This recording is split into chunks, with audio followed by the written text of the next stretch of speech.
My microphone, it checked it now. Okay. I think we's up and running.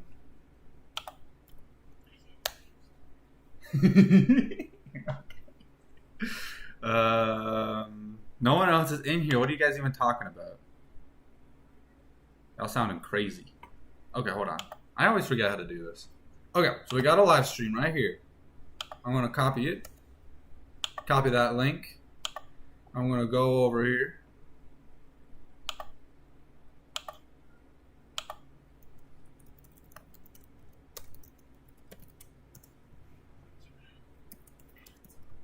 I got ads on again. Dang it.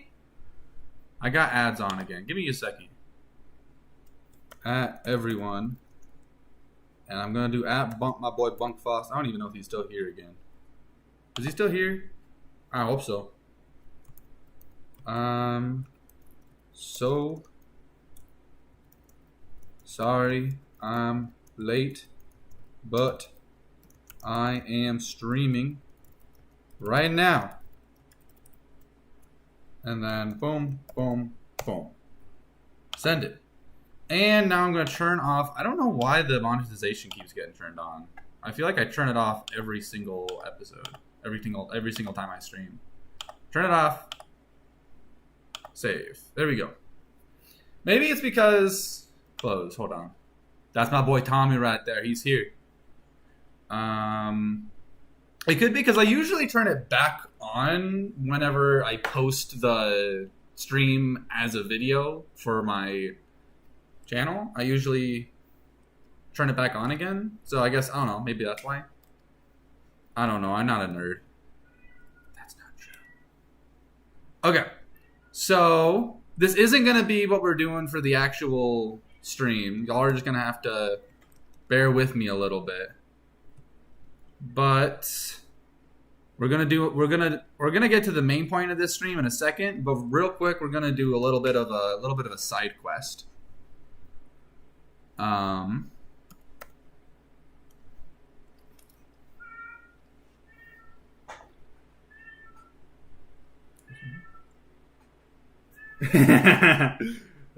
Nico, yeah, people are already talking about how they hear the cat in the background. Do you mean moon people as in they are tall and gangly, or as in they float in space like bioships but not ships? I mean people that live on the moon. They probably will be long and gangly. Oh my goodness, I got caps lock still on. They probably will be long and gangly because there's less atmosphere, there's less gravity out there. But that's what we're here to figure out for sure. But yes, I do mean actual literal people, as in they live on Luna, the satellite that orbits Earth. That cat is very loud.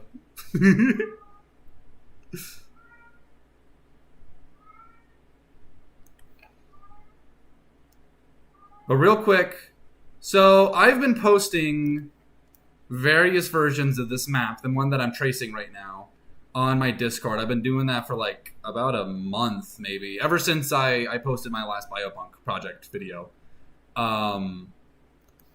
And I've mentioned it. I haven't been keeping it a secret. I've mentioned it a couple of times what this map is actually a map of.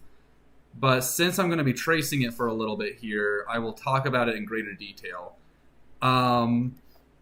So this, I'm going to zoom out a little bit, is a map of a terraformed moon, the Earth's moon, Luna, after it has been given an ocean and after it's been like turned into an actual like hospitable landscape that humans can live on without like astronaut suits and the like.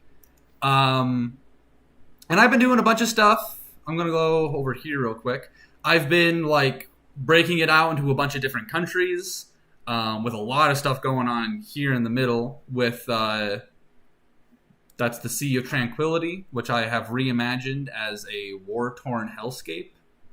And I've also been, another thing I've been doing, and what I'm doing right here, is I've been creating a bunch of different animals that live on the moon.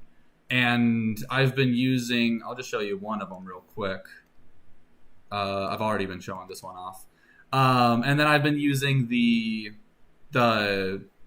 map, the mini map here, to show where the region that they live in. So like this bumbling blossom bat lives in the north, for example. And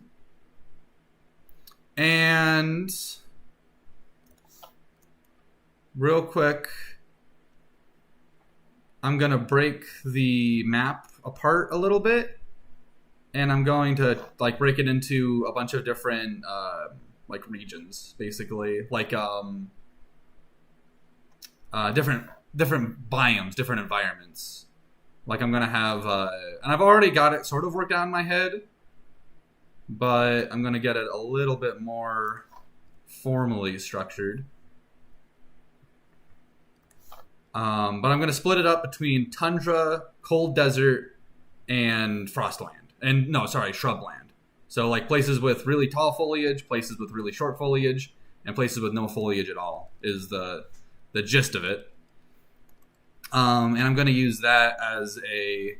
Because like looking at this map here without any other information, it's kind of hard to tell what kind of environments that the bumbling blossom bat actually lives in. But once I have made this map that I'm making right now, and I've labeled that northern region as Arctic shrubland or whatever, then you'll be able to know, without reading any of the information that I've written about him, you'll be able to know that he lives in areas that have short trees and short shrubs and stuff.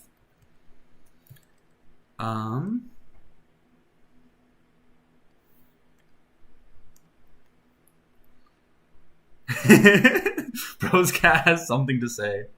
That's wild because many moons ago, a couple months ago, I had a dream about terraforming the moon. That's kind of crazy, actually. Use Sniadarians. That's an old one, isn't it? An old what? It's that one YouTube guy in the flesh. Oh, cool.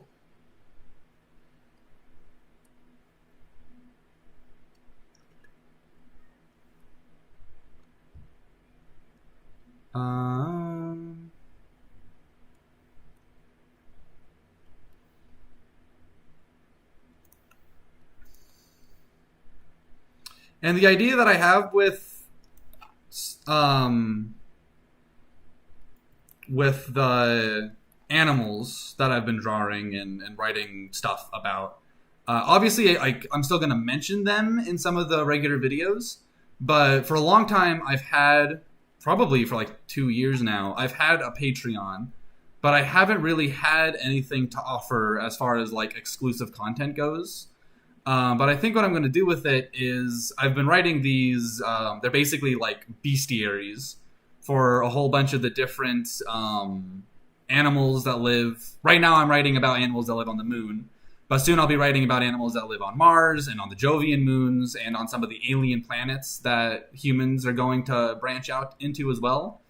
And it's all like very detailed bestiaries that talks about like the environments that they live in, the niches that they fill, and also some of the cultural importance that they have on the people of the moon or Mars or whatever.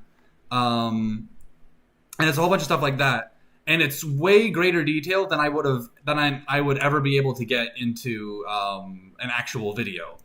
It's way more intricate than I would be able to mention in one of my world building videos. So it's stuff that wouldn't be making it into a video anyway, but I still want to write it out so that I can make the videos better, so I can make the videos feel more detailed. And then I'll be writing these bestiaries, and then that will be the exclusive content that I'll have for the Patreon. Would be bestiaries on a whole bunch of different animals. That isn't like, none of this will be like required reading in order to understand my role building project, but it'll just be extra details that you can gain like further appreciation on some of the smaller details in some of my future installments of the series. Let me look. Someone said something. Are these moon people French, British, or just normal?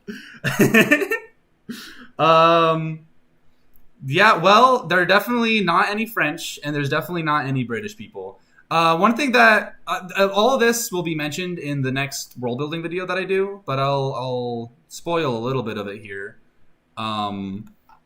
The basic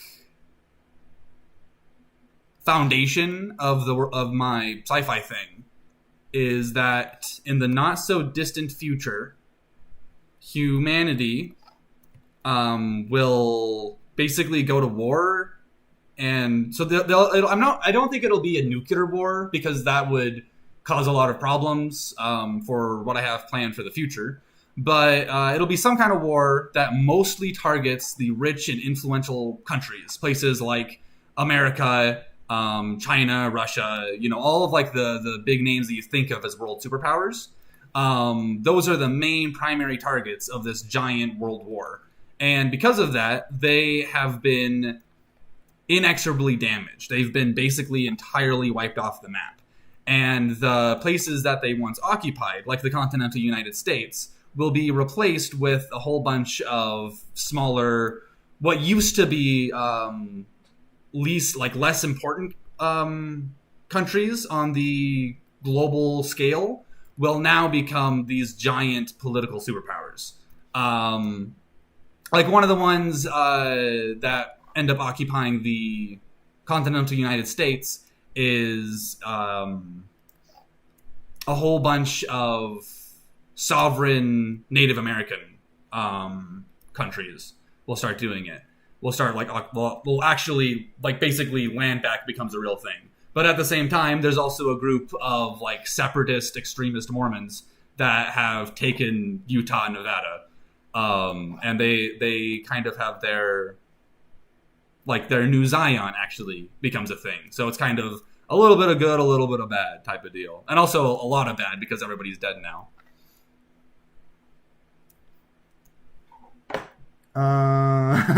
Cree, can you pronounce burgers? Well, actually, this is burgers. Someone said drawing. I didn't even realize I said drawing. I didn't even notice, and everybody's calling me out for my dumbass accent. My dumbass speech impediment.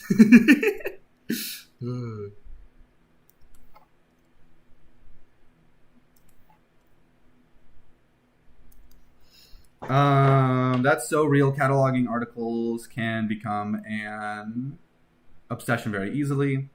What about the sailors on the moon? Will they have harpoons? Yeah, there'll definitely be sailors. A whole lot of the stuff that I've been writing about, as far as the actual people go, most of it is just so the basic idea that I have for the moon is that there are 3 levels to it. The majority of the population lives underneath the ground. They live in subterranean cities that are massively overpopulated, and that's where most of the lower and middle class people live. And then so one thing that's important to remember about the moon, it is definitely livable. You can just go out on the moon and you can be chill. You can just be hanging out there. But it is still incredibly cold. The warmest spots are as cold as Alaska, and the coldest parts are way colder than the Arctic Circle, right? So it's really, really cold. Most people don't live out on the surface. But there are a lot of people that live above ground. A lot of rich, wealthy people live above ground, but inside of basically greenhouses where they can see the sky and stuff, but it's a lot warmer inside of these greenhouses, and they have these beautiful gardens or whatever. And that's where most of the rich people live. And then underneath their feet is where all of the city folk live, inside of these overpopulated subway stations turned into cities, basically. And then there's a whole lot of blue collar guys, which would be sailors and but also shepherds and that kind of thing. And they're living on the actual surface. They're not inside of a greenhouse. They're just out in the Arctic cold, living life, living large. Um, there won't be moon whales though, dude. Don't worry, there's moon whales. Um, Obviously, there won't be any native moon whales. Like, we're not going to go onto the moon and discover that there actually is extraterrestrial life up there. But part of the terraforming process is creating an ecosystem that is functional without humanity. So, like, humanity could go extinct tomorrow, and the ecosystem that we've built on the moon will still be able to thrive.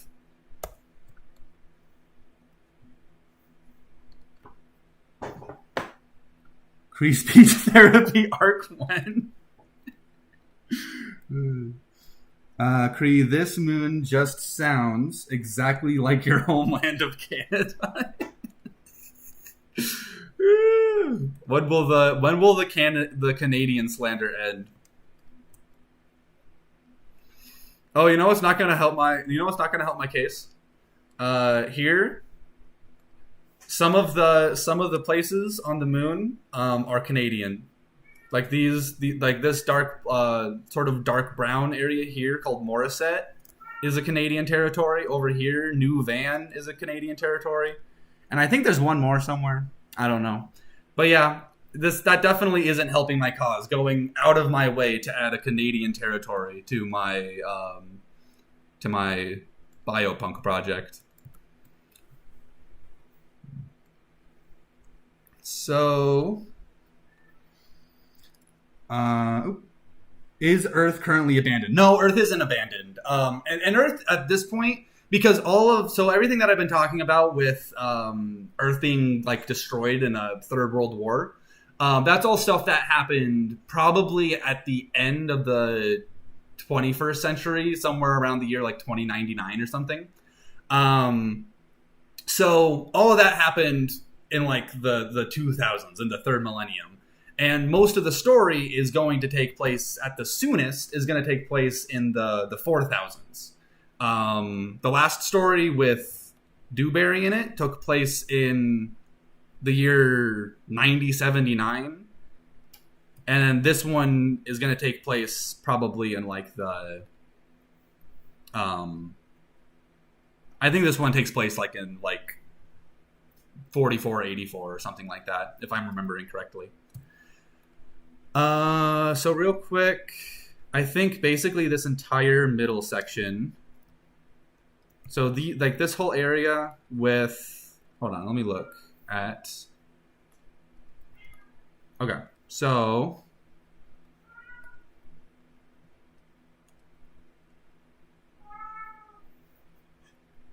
okay. Put the cat on the mic. He's got something to say. Let's go get him.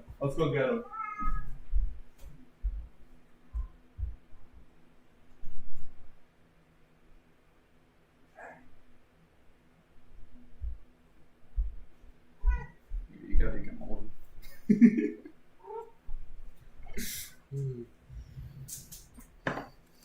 Now he's getting love and attention, though. He's probably going to have a lot less to say.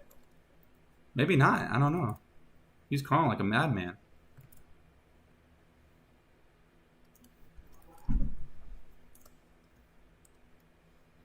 Okay, so this whole area here is going to be... Let me look. Okay. This whole area here is going to be tundra. And then...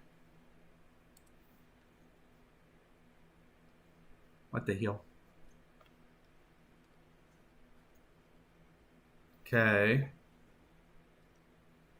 And this whole area.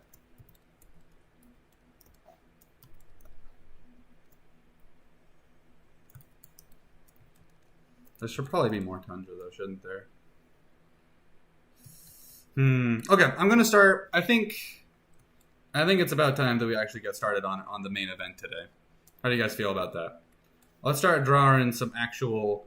I'm gonna work out the specifics of this lunar biome map a little bit later. But now... Huh?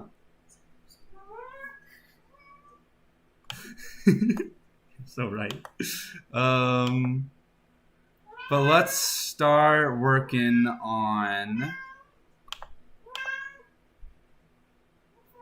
these moon people. I'm just going to grab someone to use as a reference real quick. You okay?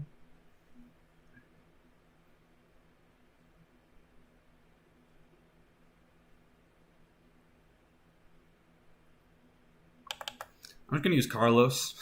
I'm going to use my boy Carlos as a reference. I think he's a very milquetoast type of guy. Okay, so I'm going to tell you guys real quick, because we're going to draw like a specific kind of lunar guy real quick. But before we get into that, I'm going to tell you the vision that I have for lunar warfare. The basic idea that I have for this is the guy that we're going to draw, the type of guy that we're going to draw today, is a pilot. He's a pilot, and he's like specifically like a dogfight pilot. Like he's one of those guys that's in the plane shooting other planes out of the sky. And at this point in time, the way that they're doing that mostly is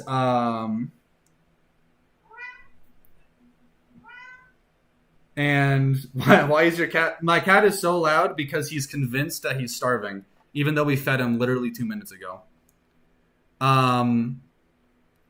So basically the way that the dogfights are going to go down is we'll have a plane here in the middle. And then the pilot will also be in control of 2 artillery drones. Right? And while the pilot's in here in his little plane shooting at all the other planes, his artillery drones are also shooting at all the other planes. And then the artillery drones are also like, hold on, I'm getting there. And his artillery drones are also like spinning around. And while he's doing this, they're spinning around, they're giving him support from all over the place, and they're shooting, they're making a mess, they're making it really cool. The artillery drones can also like dispense flares and that kind of thing. So it basically is like with every plane that you have, the enemy has to deal with 3 separate crafts with every single plane that they're dealing with. What was the name of the woman in the last video who scarred that guy? The name of the guy in the last video. So the name of the woman in the last video. I'm pretty sure you're talking about the main pirate lady. Hold on. I might actually use her as a reference. That might be a better. Let me look. Mark of the Man Killer. I think I just passed her. Here she is. Her? Was it you talking about this lady here? Because her name is Fly. Spelled like this. F-L-I-I. Boom. Fly. That's her name.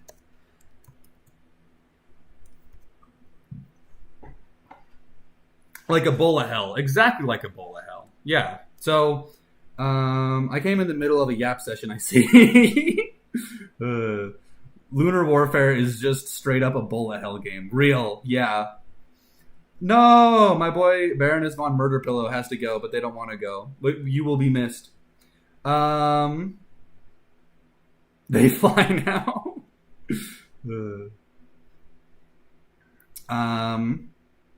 The low gravity would probably make everyone really tall and skinny. Yeah, I was kind of thinking that too. I don't know. So they probably would be really tall and skinny. So we'll start getting that. So that's the basic idea that I want to get into. Is we got this pilot. This pilot is inside of this plane, controlling the plane the way that a normal pilot would. They just have like a wheel in here.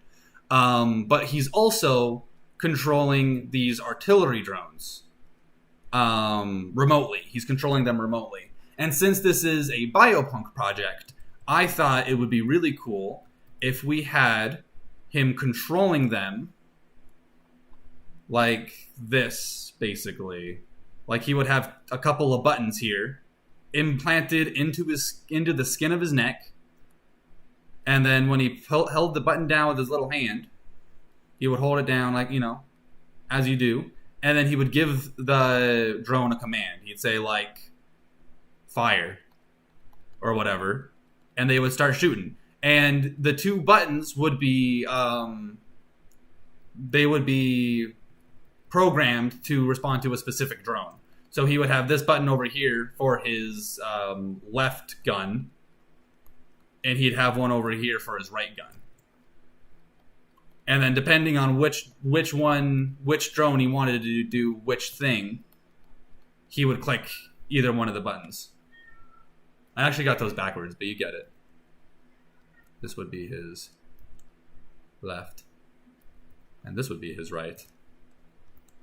But anyway, so that's the idea that I have, and that's what I want to put into this guy. Suggestion, wouldn't it be easier for aircraft to just jump off the ground, glide, and jump again instead of trying to fly in thin atmosphere? I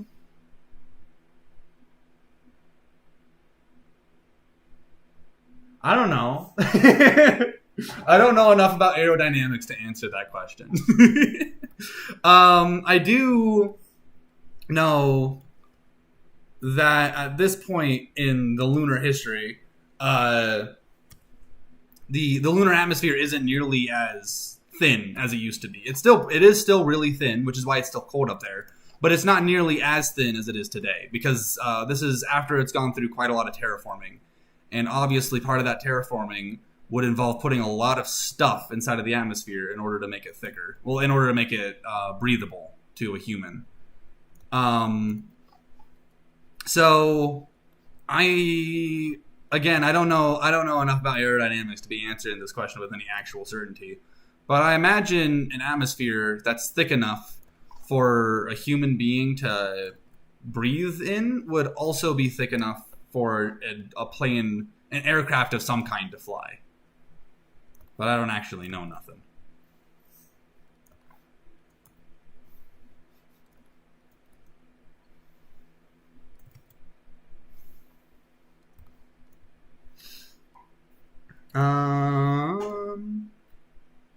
Can't they just get dolphins for their planes like normal people? I am going to reuse that concept that I had in my Starscapes project, where there were dolphins that piloted the planes.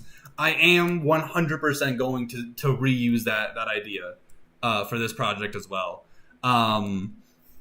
But I think that's going to come a little bit later than we have right now. Because at this point in time, humans aren't like the most... Obviously, they're way more advanced than we are today. But they're still... Like, they're not the most advanced yet. They're still relatively humble sci-fi as of right now. But yeah, don't you worry. We're gonna be getting back to those.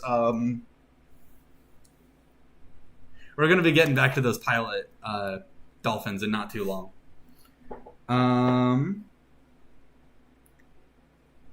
It's fun because ice is a worse radiation shield than liquid water. Damn, I really want RimWorld to have more crazy human species now. It would be funny if they hopped, skipped, and away they go. That would be kind of fun. I definitely don't know for sure, because like that is definitely a fun idea. And yeah, I don't really know for sure. Honestly, if y'all aren't opposed to the idea, because here's the thing, all right? I am absolutely terrible when it comes to designing machines. I just can't do it. So I think it would, and also you guys were all talking about how you really miss the like the fan art segments of my Designing Aliens videos. So one thing I was thinking that we could do for this obviously this wouldn't be for every episode or nothing, but for this particular episode, this particular section of my project where I'm going to be talking about a lot of like military crafts. If the fan art if some of the fan art that I use in the video be like military crafts that you guys have created and submitted, and then I'll just use some of like the coolest and most interesting looking ones to use as to become the canon vehicles in the lore of the series.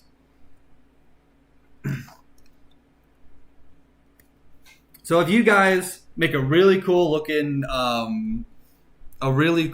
design that is basically a hopping, jumping, skipping airplane, then I will use it. I will use it, and it will be really fun. Okay, so we're just gonna get started with a very basic human silhouette here. Very basic human silhouette. Although I gave him a longer neck. Both because I want him to look a little bit taller than I might even stretch him out more and make him look even taller than he is right now, because I don't think he looks that tall. But both for that reason and also because I want the little buttons that I put on his neck to actually be like visible, you know. Someone's saying something about Guevaras. If dolphin pilot planes and starships, if dolphins pilot planes and starships, then have orcas pilot mechs and tanks. That would be very fun. The dolphins aren't uplifted that time. They just pull them out of the ocean and stuff them into a plane. That's funny. The Chaos Goddess likes Guevaras, and I don't blame her. I like Guevaras too.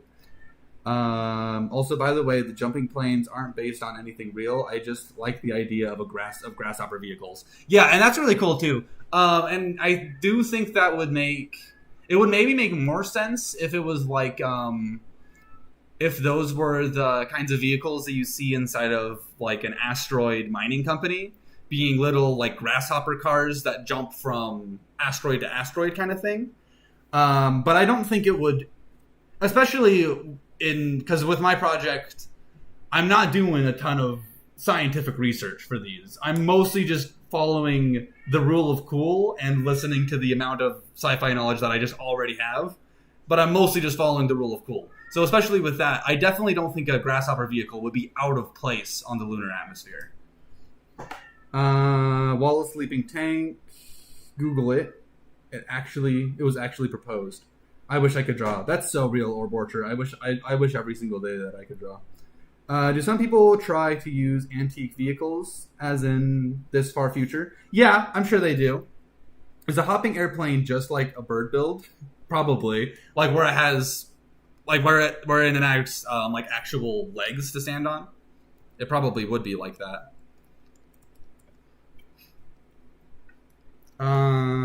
Stop yapping and draw. Yes, sir.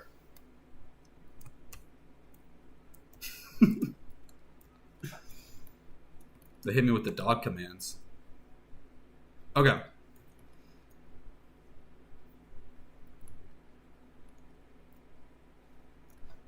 I always feel like I'm not yapping enough in these streams. A lot of my older streams, there's just like me yapping for 3 minutes and then being like, all right, I gotta lock in, and then proceeding to lock in and not utter a word for the next like 15 minutes.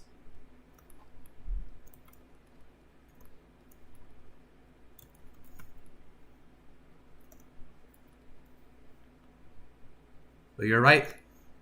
We gotta strike that middle ground. Okay. A little bit more of a face structure here.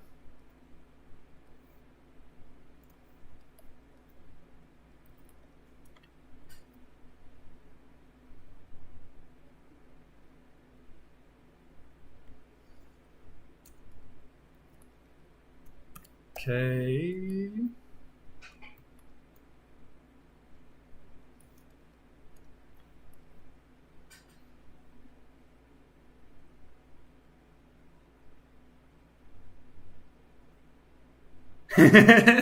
And then Epic Frog says, keep yapping and draw. Okay, I'll try and do both.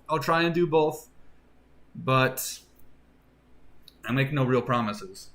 Okay, I'm just going to try a couple of things.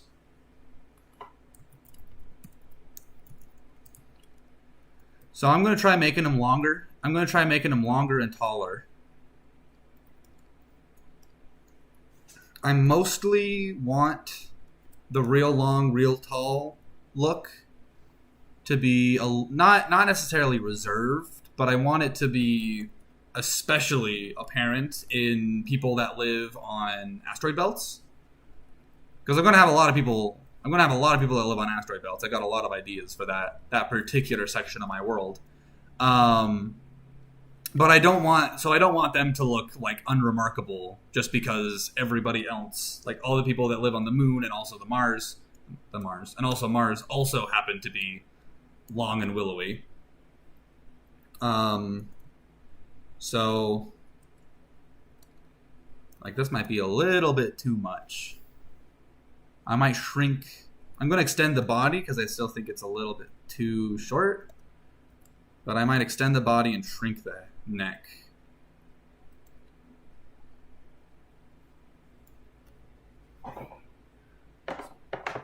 And the drones could be like trained dogs. The antlion does not speak for us, says Timestorm. Creed, did I ever say in the Discord you were my inspiration to do my own work? Diamond Seed. I think so, yeah. I saw the comment. I didn't read it earlier because I got overwhelmed with a bunch of other comments. But I saw you say that earlier in this stream. Make the neck short and short neck, long limbs. Like Belters from the Expanse. Yeah, definitely like Belters from the Expanse. Are the Martians going to be green and also going to be green and orange? I do, in fact, plan to make the Martians in this series green and orange, the way that they were in Starscapes. I've got a lot of ideas, because obviously a lot of people are upset that Starscapes is coming to an end. But a lot... Because the main reason I'm bringing Starscapes to an end is because I don't like the sort of the foundation that it's on. You know, I feel like there's a lot of stuff that I just don't really like about it anymore because I wrote it when I was like 14 years old. But there is still a lot of stuff that I really do like about Starscapes, and a lot of that is going to be in. A lot of that's going to find its way into this series. So it's definitely not gone for good or nothing. And somebody said short neck, but I am not going to do a short neck only because they're going to have a lot of mechanical stuff on their neck. They're going to have a lot of biopunk implants on their neck, and I don't want it to be overcrowded. Like, I don't want it to be to the point where you can't see any of that because his neck is too short. Even though it would probably make more... Like, if you were designing someone to be a pilot, I imagine you probably would want them to have a shorter neck.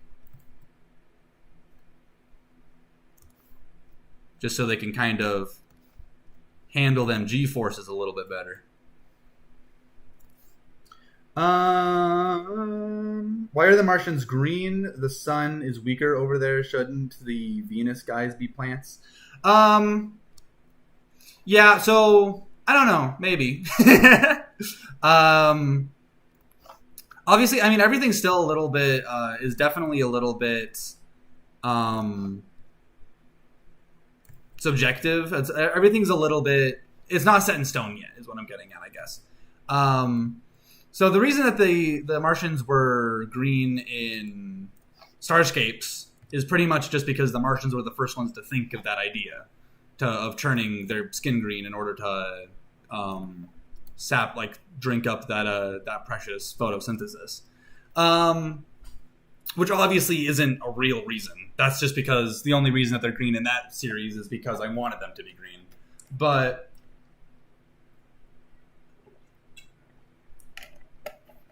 how to get a quick hydration break.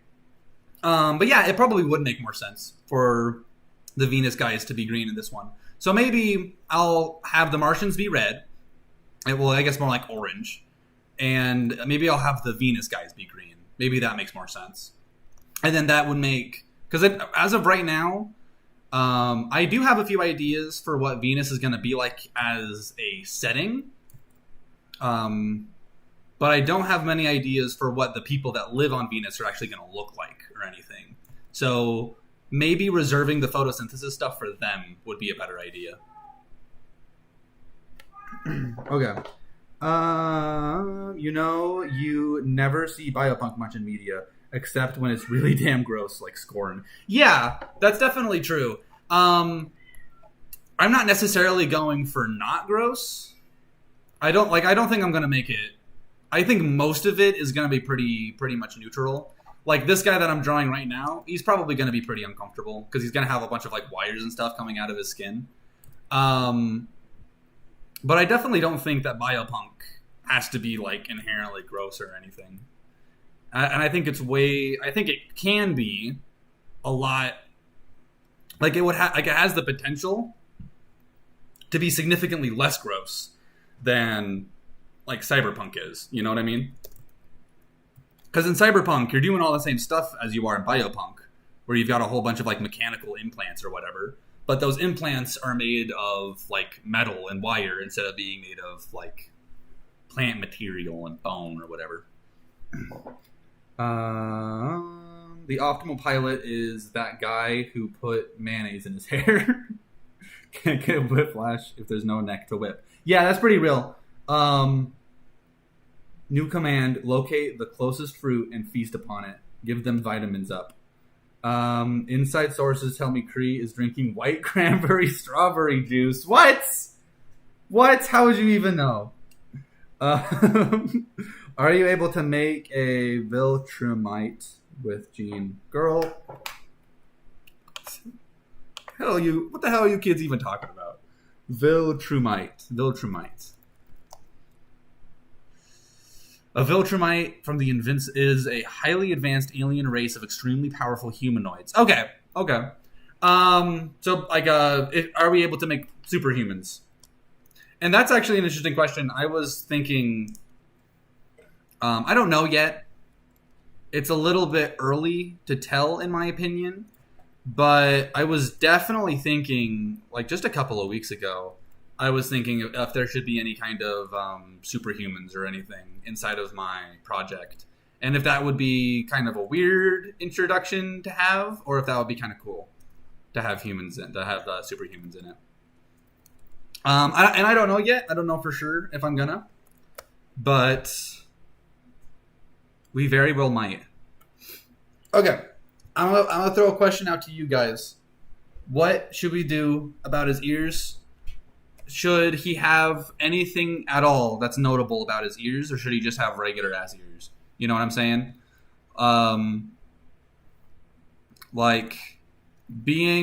So keep in mind that this specific guy has had a lot of different modifications made to his body in order to make him a better pilot. Should he have ears that are augmented in any sort of way?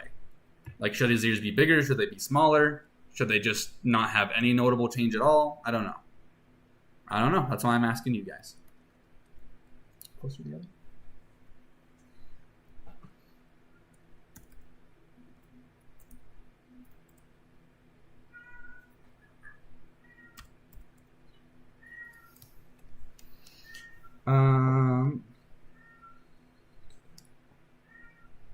We're down here. Halfling ears, big ass ears, long prehensile earlobes for extra dexterity and fight controls. Look up dungeon mesh half foots. Actually, just replace them with mechanical augments.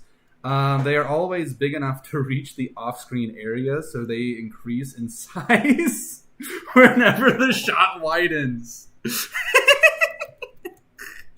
Ooh, that's really funny. So if it was like, hold on. So like if it's a close-up, boom, you got his head here, and his ears just go out to here, right?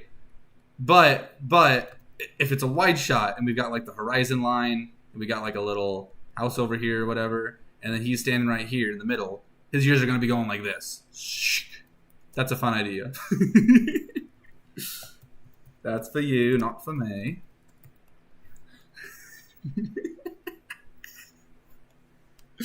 Okay, so we're mostly hearing big ears, and then we're also hearing just fleshy earmuffs. Oh no.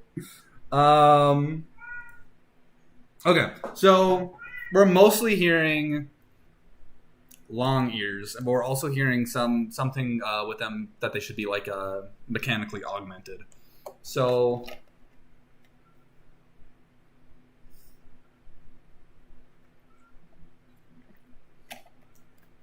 let me think for a minute.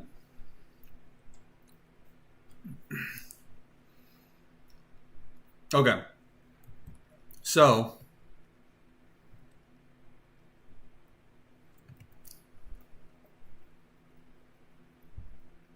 what might be best is if they were little ears that just like fit perfectly inside of their headphones. You know, like they're like this big because the headphone is this big. You know what I'm saying? I don't know. We'll get back to the ears.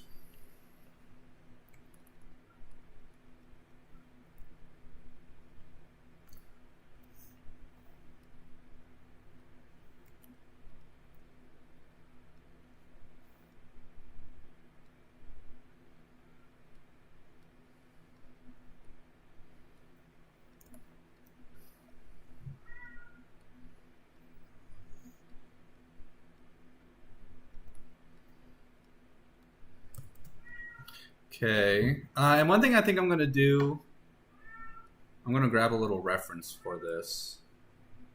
But one thing that I did a lot in Starscapes was for some of the more mechanically augmented people, especially a lot of the ones that were supposed to be like in universe, they were supposed to be like public speakers of some kind, like they were a politician or whatever. I would give them these weird little speakers on the sides of their cheeks. They were like this, and then they were like, and the idea of that would be like they're basically that little thing would make it so that they were always mic'd up, you know, that they could always be plugged directly into the aux and onto the speakers. And I think it would make sense for a pilot like this to also have something like that, so that it would be easier for him to plug into his transmissions.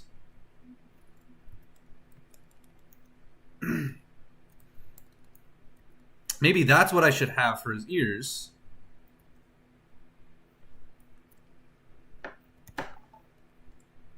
Maybe like the sides of his heads, like maybe on his temples, he would just have like an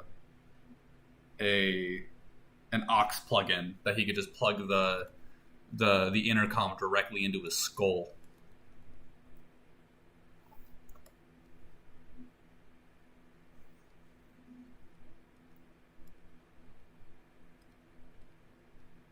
Oh my goodness.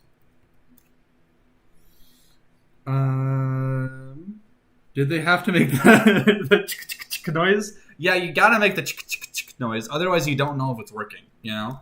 Because if you draw this, you don't know. You don't know unless you make it. That's all I'm saying. That's all I'm gonna say. Okay. So we got face so far. We got lines. And we got sketch. We're going to get rid of the other two sketches. The prehensile lobes might be better for ground control now that I think about it. That might be a good idea. Pointless idea for the pilot. He has a severe addiction to candies and sweets of all sorts, so his teeth are rotten / replaced with dentures or something. Okay. Is he going to have transparent eyelids to replace goggles? Now that's a good idea.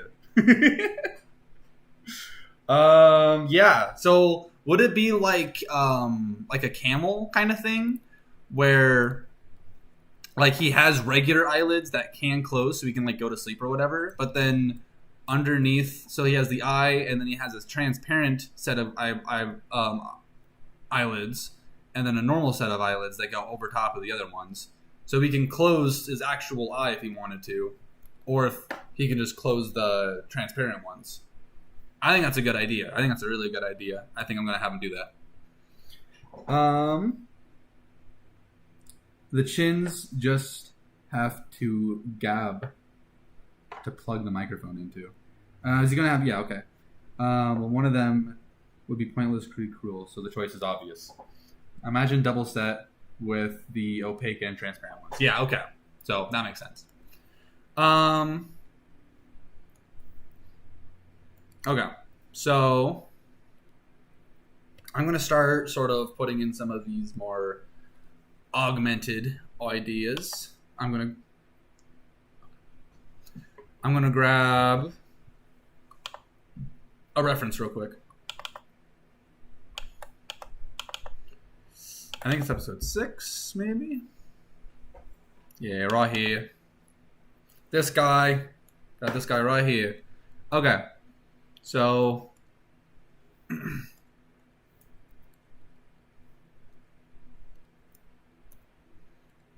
boom, boom, boom, boom, boom, boom. Boom.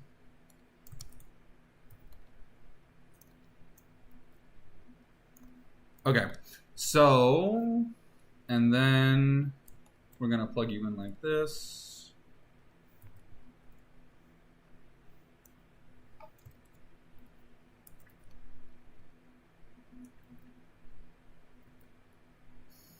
Okay.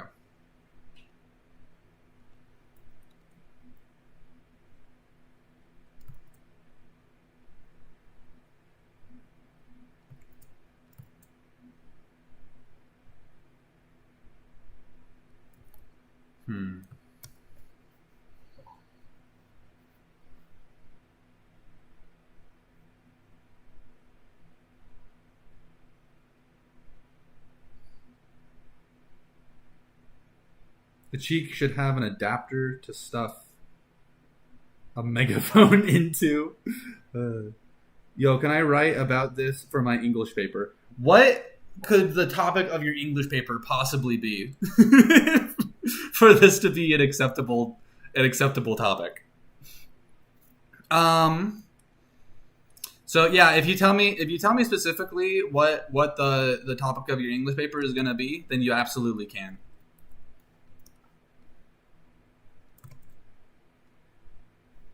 I just want to know those details.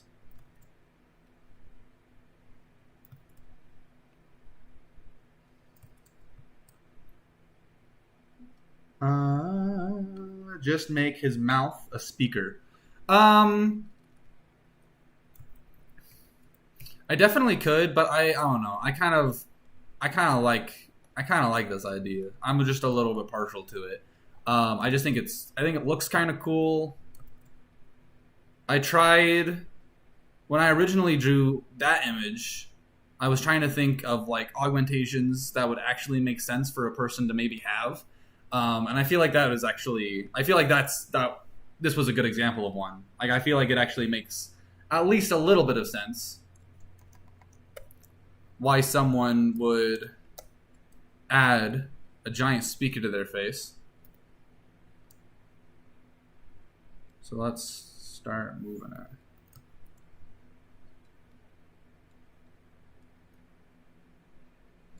Okay.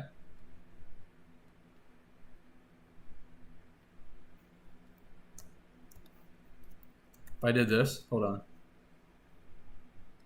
Y'all are gonna love this.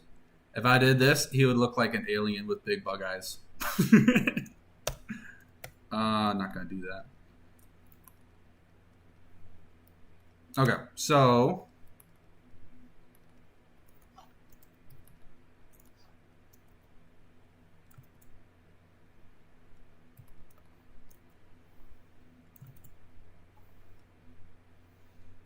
I also don't really know, like, if I just made his mouth a speaker, I don't really know how I would, because this kind of is how I would visualize his mouth being a speaker, I guess. Just having a speaker right next to his mouth.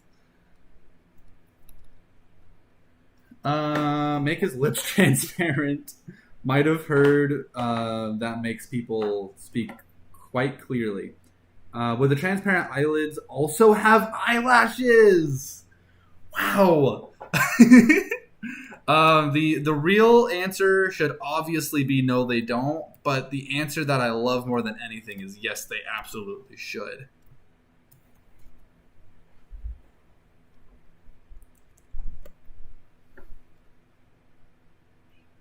My teacher is letting us write about whatever we want. Okay. You're gonna make this teacher regret her decision. Yeah, you definitely can.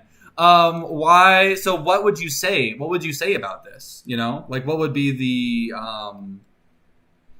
the like what specifically would you be writing about if you were to choose this as your topic?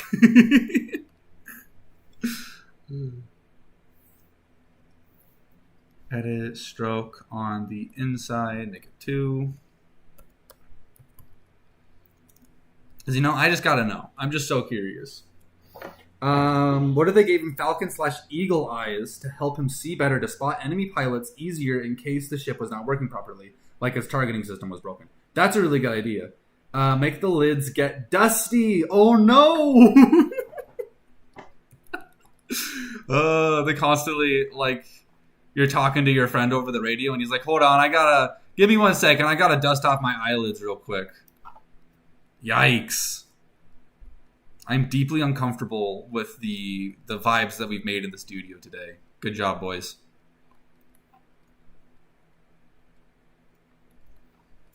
I really like that Falcon idea. That's a really good one. This probably just is like a specific kind of falcon, but what are those falcons or those birds that can see into the water? You know what I'm talking about? Like when they're sitting on dry land, they can just look into a lake and they can see straight down to the bottom of that lake. You know what I'm talking about? Because I think giving him something like that would also be really helpful to him.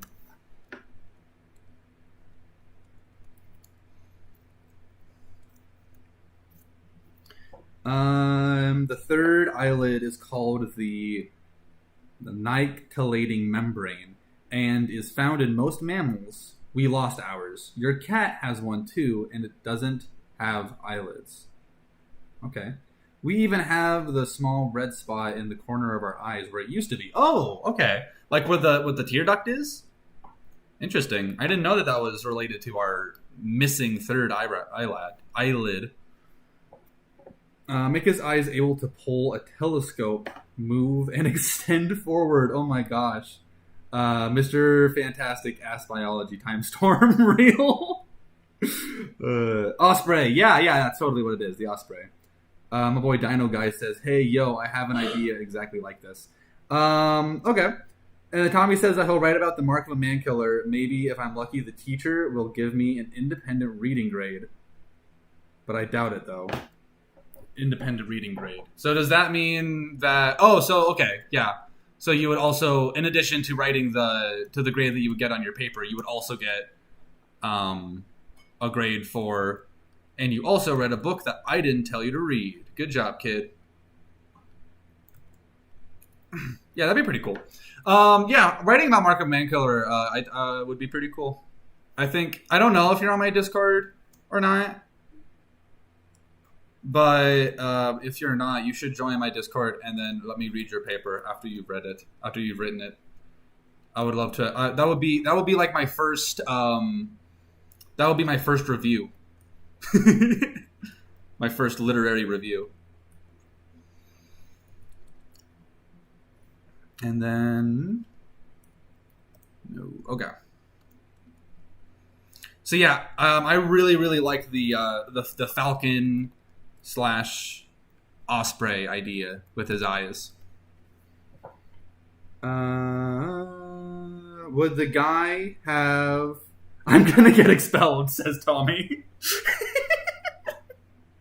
Comes forward to his class and be like, all right, guys, today I've written about a genetically modified slave that brutally killed her owner and then paid a pirate to torture her other owner to death.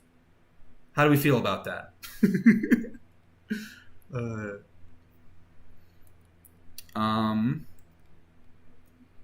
Okay, give me 1 second. I'm gonna look at a microphone. So, pilot microphone. Airplane pilot microphone. This isn't gonna be any good. Yeah, okay. Airline pilot microphone.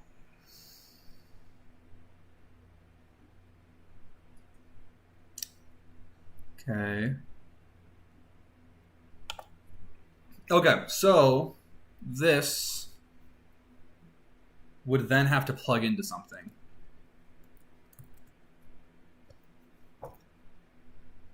A plus for you, Tommy.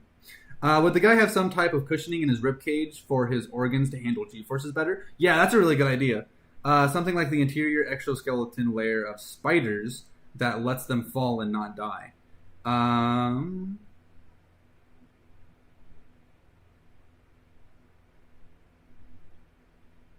and then Timestorm also asks if that means that he has the cellar, the sclear rings inside of their eyes, which are the bones that birds have. Um,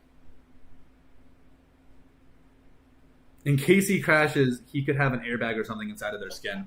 I don't. So this guy, I don't think. I think I'm gonna give him eagle eyes, and I think he'll have some malarkey inside of his like skeletal system and organs to handle G forces better. But with a lot of these other suggestions you guys are giving, I really like them, but I think I'm going to save them for a future more modified, like one like a person that's even more modified than this guy's going to end up being. Because I kind of like the idea of him basically having like inflatable organs on his outside that would expand out to protect him from crashes. But I don't know if humans are really there yet as of the time of this particular story.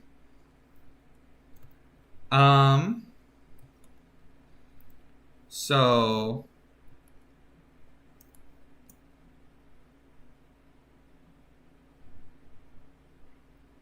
okay.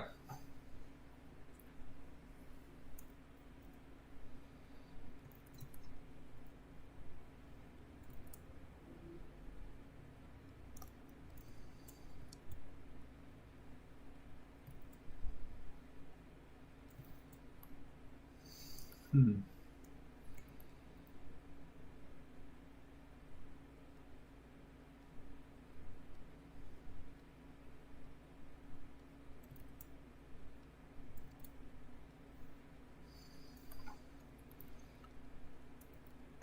Big ass ear. Holy hell. Okay. Silly ass ear. What the hell? Okay. So basically, the idea that I have for this is that this here is like an aux. So they would plug in a little wire right there, and then that would give them a. That would allow them to hear on the radio without having to use headphones at all, because they would just plug it directly into their ear. Oh my gosh. Y'all are gonna have to give me a second. I'm getting a phone call.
Guys, we're so back. Let's see what everyone's saying. Okay, wait. Okay, hold on. My boy Dino Guy says, I have a very important question. Would all the media showing gray aliens, would that be offensive to the people on the moon? Were they banned it, or what would they do? Also, do they have their own conspiracies? They definitely 100% have their own conspiracies, for sure. I'm not 100% sure exactly what their relationship would be with the gray aliens. As I keep working on getting an exact image of what a regular moon person looks like, they like. I feel like the grays would be more offensive, maybe to the people that live on asteroid belts. Like I don't know if how offensive the moon people would find gray aliens, but the asteroid belt guys definitely might. I don't have an exact image for what they look like either, but in my head, they look a lot more like grays than the moon people do. Also in my head, since I also don't have any actual images of the moon people. Okay, or in case someone was crazy enough to make a bow out of those parrots that are known to carjack people in New Zealand. I think it was New Zealand. Ocarina ear. People are saying pass the ox and all ears, and I'm all ears. That's taken to a new extreme with these guys. That's funny. Okay, hold on. I gotta lock in for a second. Okay, there we go. Okay, I am getting to a point where I don't absolutely hate this ear. Have we gotten there yet? I don't think so. But we're getting so close. Y'all don't even know how close we are to getting to a point where I do not hate this ear. Oh my goodness.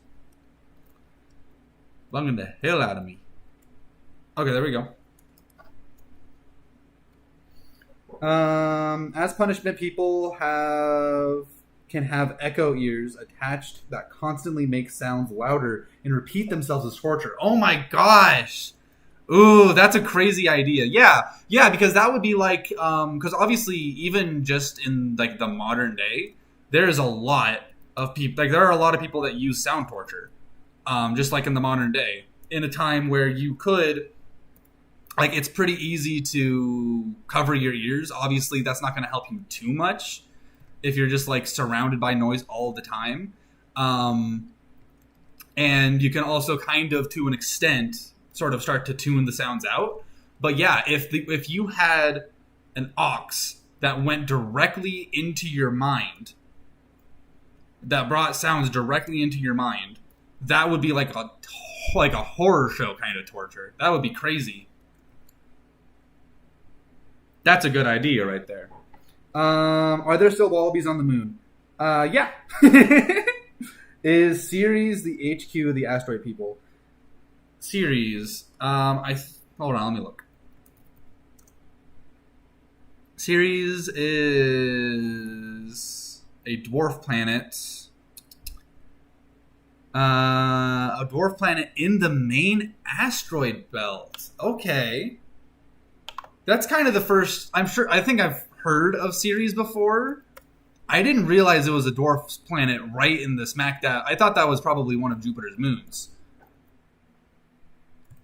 Yeah, I like that a lot. It probably will be the main HQ for them. That's a really good idea. I like that a lot. Okay, and then what else are people saying? Cree, you should like maybe look at my concert art in the art channel. It's shitty, quick, just paint drawing, but it's fire. Trust. Okay, dude. Okay, I'm so interested. Hold on. Ooh, this is cool. Yo, this is fire. What? Okay.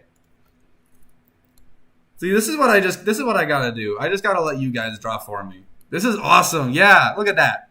Oh, and there's a whole bunch of different. So this would be okay. So unless I'm misinterpreting yours, and these are supposed to be different oxes or something, these I'm assuming are all buttons for different drones. So this would be for a guy that has 8 different drones that he's controlling, which is pretty cool. This guy here, he's a little bit more rudimentary than the boy that my man Zavi drew. But yeah, that's really cool. Ceres is an important place in the Expanse, I think. Oh, is it really? I'm already low-key kind of aping on the Expanse a little bit, so maybe I shouldn't be taking too much. Maybe I shouldn't make Ceres... I've never read the Expanse, nor have I watched it. I'm pretty sure I've seen a single video essay about it, and I was like, hell yeah. And then it's been polluting my mind with ideas of plagiarism ever since. But I don't know. Maybe that would be... Maybe we'd be getting a little bit too comfortable with the with the lackadaisical laws of copyright on YouTube. Right there, I think. Okay.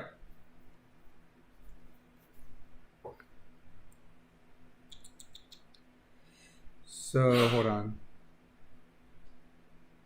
My boy Tommy's back. That's what I like to hear. Cree, why does the ear look like a willy? It doesn't anymore. I swear. I'm also very bad at typing. Don't worry about that. Don't worry, man. I'm just bad at reading, too. Hey, Cree, has anyone in the universe tried to make a kaiju or something similar? Like some sick joke to some colonists or some terrible planet? So... there is an idea. So I have an idea already for this is a little bit different than what you're saying, but this would technically also constitute as a kaiju. But the idea that I've had for a while and that I will eventually mention in an actual video is that a lot of the planets on the frontier, like the setting of Mark of a Man-Killer, that story took place on a frontier planet. So a lot of planets that are like that at that particular point in the world building project were part of the way that they were terraformed was through the use of giant subterranean creatures. Basically, they're gonna be like the worms from Dune 2. I don't know how much they're really going to look like the worms from Dune 2, but they're definitely going to have that same kind of vibe, for sure, regardless of how much they actually look like them. And they might look a lot like them. I don't know. I haven't done any of the art.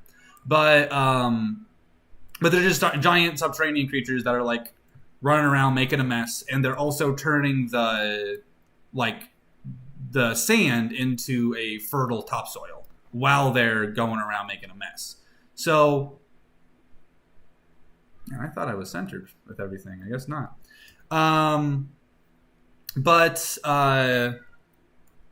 So those and the idea is that they're all like they drop these giant worm creatures on the planet. They terraform the planet to a certain degree, and then all the worm creatures are killed before the place is actually colonized. But sometimes the terraforming guild misses a couple of these worm creatures, and the worm creatures cause a big mess before they're actually killed for good. So those would definitely count as a kind of kaiju. And I'm sure that there will definitely be a lot of room for giant kaijus that were built specifically as super weapons. And I really, really like that idea, but I don't have anything specifically in the works for it yet.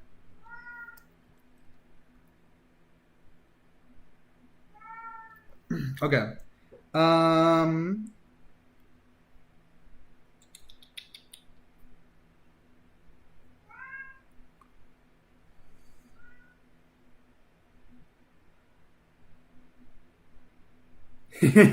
King Hookie says that my cat is continuing to make noises, and you are absolutely right. He is a very loud creature.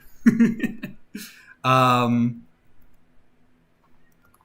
gonna add something up here. I don't think it's gonna do anything. It's gonna be. It's not gonna look like this. It's gonna look a little bit like this. This one's going to be just for balance. It's going to be like one of these weird little yellow orbs that I added on a lot of my old characters that don't really have any purpose. They don't really do anything, but they kind of look cool and they kind of give balance to a weird ass face. There we go. I think that Fly might have had a couple of these actually.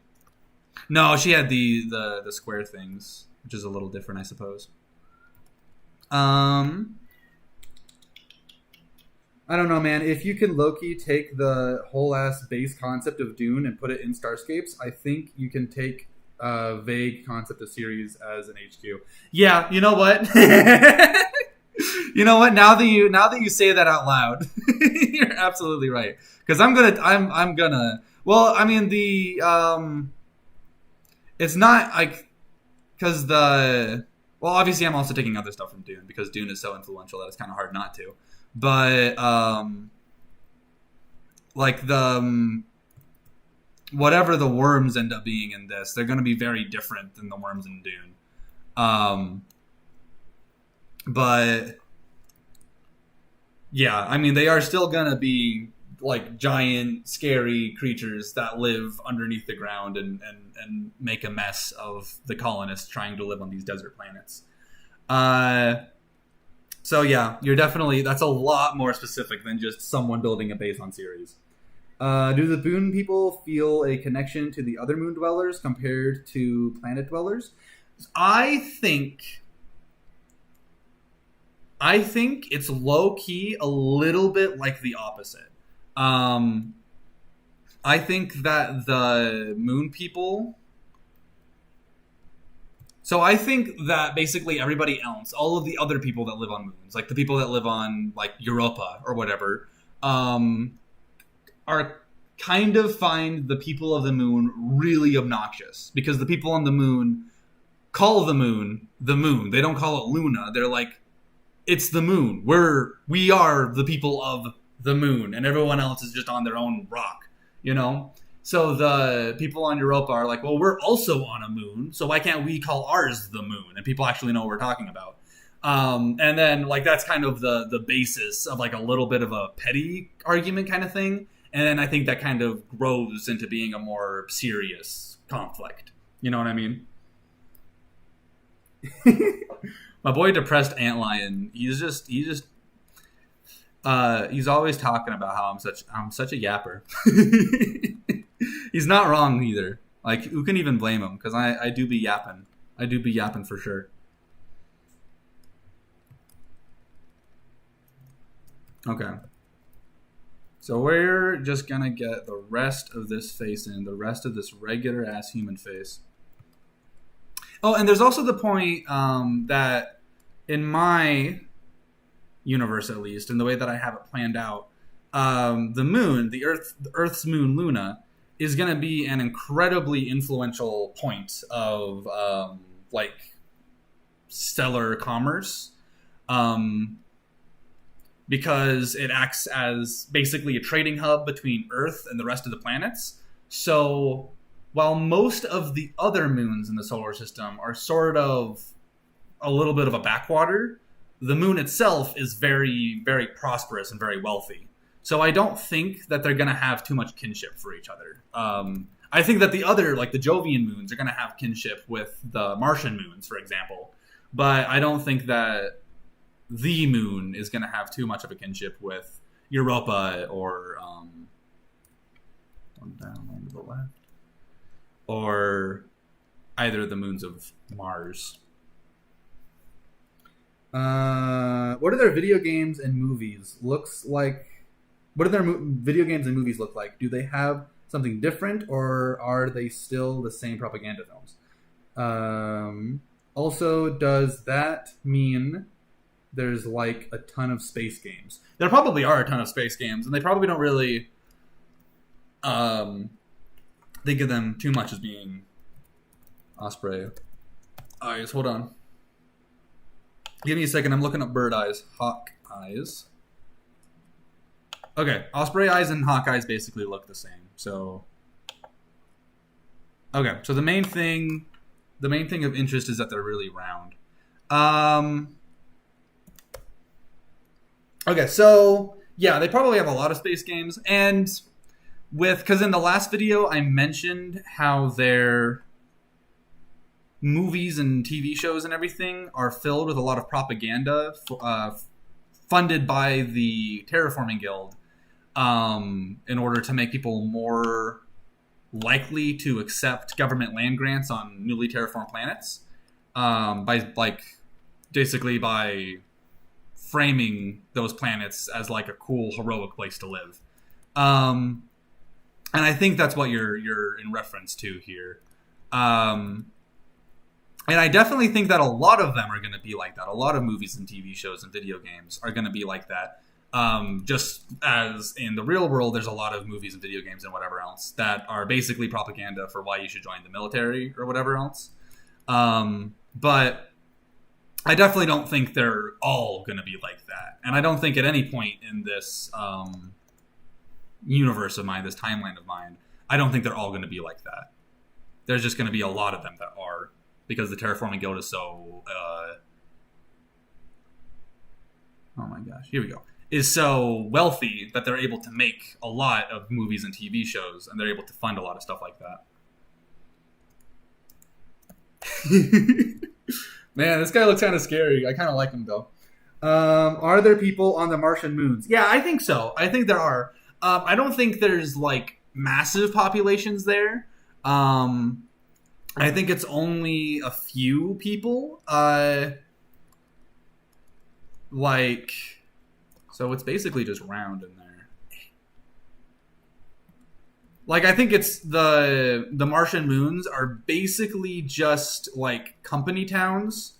That the miners, like the people that work in the asteroid mines, when they aren't currently mining, they can go back to the Martian moons and hang out there, and then like their families live there and that kind of thing. So it's kind of just like a bunch of little company towns out on the Martian moons, rather than it being like an actual like a full on civilization or anything like that. But there definitely are people up there. We got a lot of people talking. Retcon, that was actually just the same bubonic plague, the yellow spots and bumps. Okay, I think I missed something in the... Did the moon people feel more connection? There we go. Could each crater serve as its own district with potentially unique accents forming like New York and Jersey? I really like that idea, actually. I'm gonna keep that in mind. That's a good idea. The head circles are like the the Warhammer 40k head studs, which serve as medals to commemorate service. Oh, interesting. Okay. Could you make digging aliens that burrow through your Opa's ice in another stream? I very well might. I don't know. That sounds like a fun stream, though. So it's the equivalent of the Australians calling themselves the Islanders. Yeah, it kind of is with the moon people. Like I mean, calling themselves the Islanders, because Australia is a much larger landmass than any of those are, and then it's sort of more, sort of has more of a finger on the pulse of international commerce than like. Even just New Zealand. But yeah, is that Volda? Dude, damn, it low-key does. Just because of the nose, though, and I just put the nose there as a placeholder until I drew another one. So don't worry, it's not gonna look that much like Voldemort when we're actually done with it. I think he looks a little bit too surprised. The Martian moons are 12 kilometers long. That's big enough for a space station, okay? Come on. 12 kilometers. My house is shorter than 12 kilometers. They can build a base there. Your hometown city isn't hurtling around a planet. That's pretty real. Will there be different ranks for different jobs? Yeah, that'll definitely be different ranks. I'm not gonna be able to get into this much this much depth with everything, but I want it to feel like, because someone was saying earlier how each of the asteroids on the moon, on the lunar surface, I mean, all the ones that aren't lakes, because obviously there's this asteroid crater over here, and it's a lake, so there's not going to be any civilizations in there. I mean, unless there are, I don't know. But all of the craters that aren't lakes are going to have their own individual. They're going to be like boroughs in New York City, which is a really good idea and a really fun idea. But I'm not going to be able to, take 6 months to map out the individual linguistic characteristics of each of the craters on the moon. But I want it to feel like there is that much depth to each individual thing in this series. I don't want every planet to just feel like it's a monoculture where it's just one thing. I want it to feel like there's a whole bunch of different individual countries, and each of those countries have their own individual groups that believe in different things. Just kind of infinitely more specific. I like him so far. I think he's cute.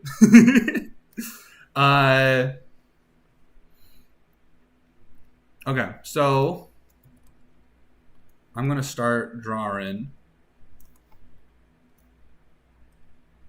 I'm going to start drawing the little buttons on his neck.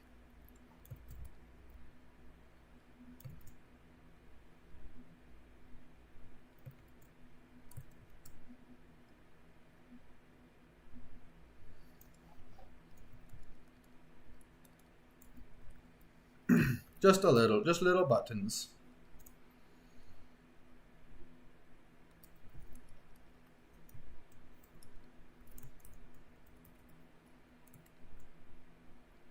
And one thing that I'm gonna try. One thing that it's not gonna be a try thing. It's just what I'm gonna do. With this series is, I don't want there to be a point where an entire planet is at war with an entire other planet. I don't want there to be an Earth/Martian war or Luna/European war or anything like that. But it's going to be individual countries on Mars that are at war with individual countries on Earth. If there's a Martian, let's say there's a Martian country called Zeebzorb, and the Martian country of Zeebzorb is at war with the Earth country of Jamaica or whatever. So there's the Zeebzorb Jamaican war, but there's not going to be the Earth Martian war. You know what I'm saying?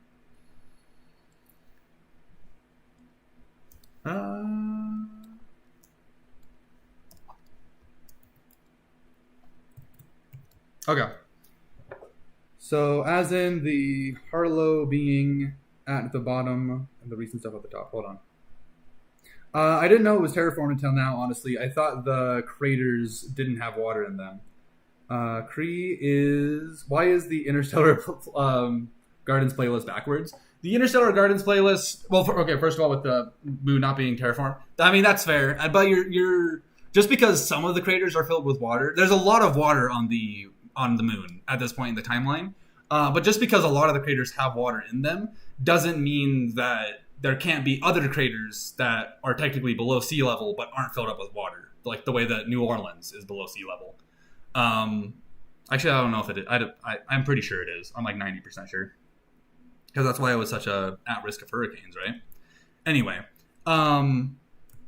so the dialects thing still works, even though they're a lot of them are filled up. And then with the Interstellar Gardens playlist being backwards, that's just because I don't really like a lot of the older videos on it. I like the Harlows and the Junes. I think they're really fun, cute little characters.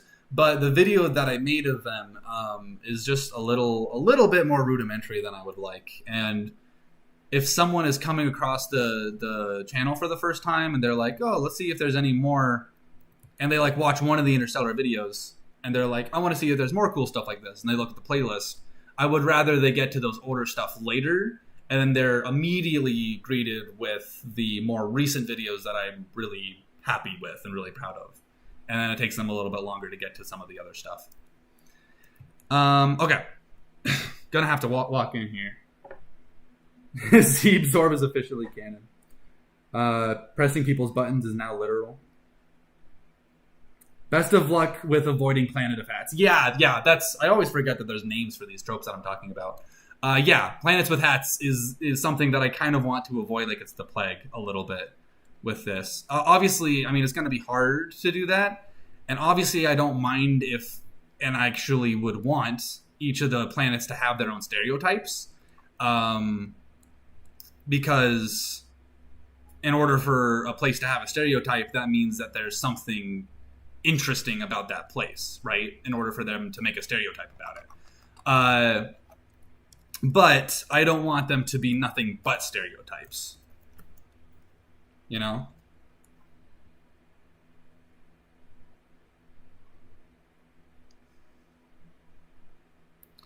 And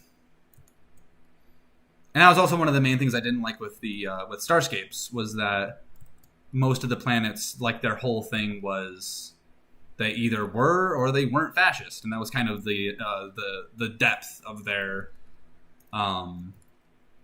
characterization.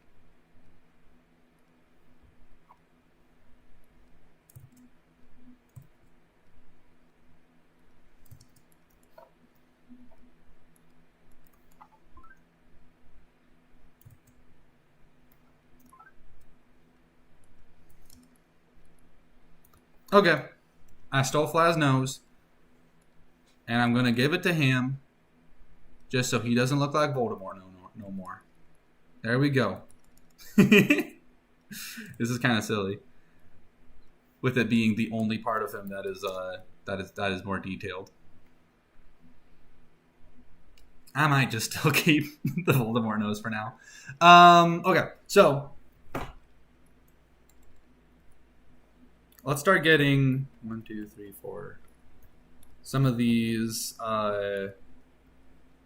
more biopunk aspects actually kind of introduced into the real design here, instead of them just kind of being separate to everything.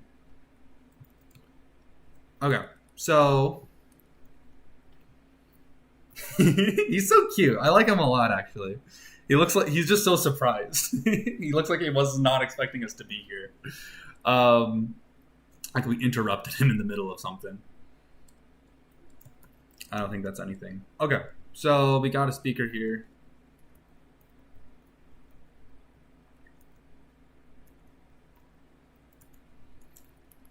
I'm honestly going to try, because right now, my problem with the speaker is I feel like it's very asymmetric. Because it literally is asymmetric. So I'm going to try if literally just putting another one next to it makes it look less stupid.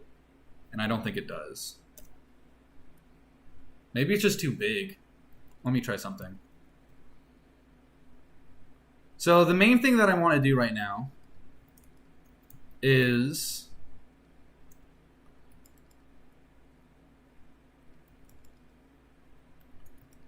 okay. So I want to start expanding upon how this guy sort of operates. Which means I want to draw little auxes that plug into his ears so that he can hear stuff. And I want a little wire that runs out of this microphone and has an aux on the end so that he can plug it into something and other people can hear him. You know what I'm saying?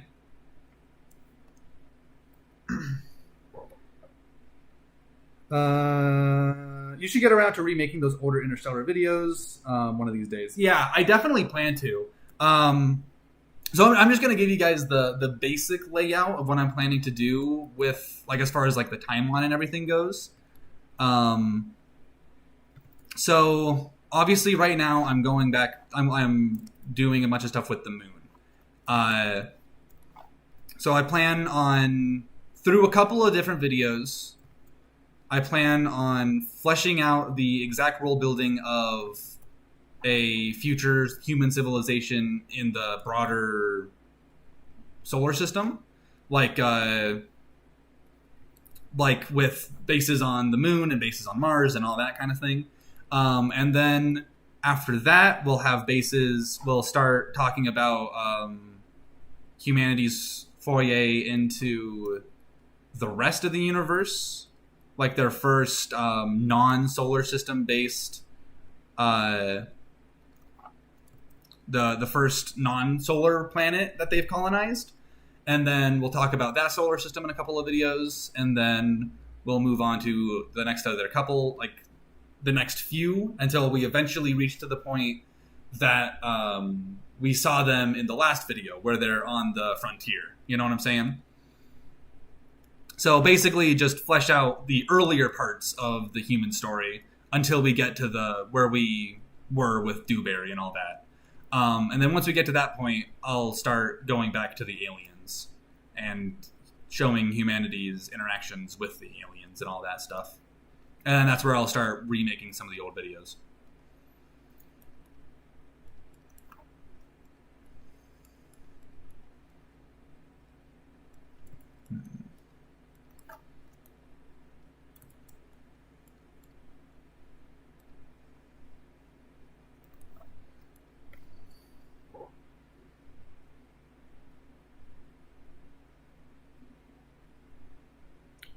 It'd be funny if one community just kept saying new when its people migrated to another planet. Like new to the power of 6 Zimbabwe or something. That would be really funny. I kind of have an idea of that with the Mormons, because their country on Earth is called Fundamental Zion, and then on the moon they're going to have New Zion, and then I think in the asteroid belt they're going to have an asteroid that's theirs, and it's going to be called True Zion. So they just keep like remaking it. They just keep like making new and new Zions over and over and over again. But I really like the idea of it just being a straight up like new to the power of 6 Zimbabwe. That's really fun. And that would be, and then everybody that's on that planet would obviously just call it New Zimbabwe because there's only the one New Zimbabwe on their planet. But if you were like a like intergalactic historian, you're like trying to look up everything from all of human history, then it would be new to the power of 6. I think that's really fun. Okay, I'm gonna start getting some color in here because I think we've reached that point where I can't go much further until we have color. So for this individual video, for this individual live stream, I think all I'm going to try to do is make it like a sort of like a diagram of how this guy works. So rather than it being like an actual picture of like an in-universe picture, it's going to be like a diagram of how he works, kind of thing. Give me a second.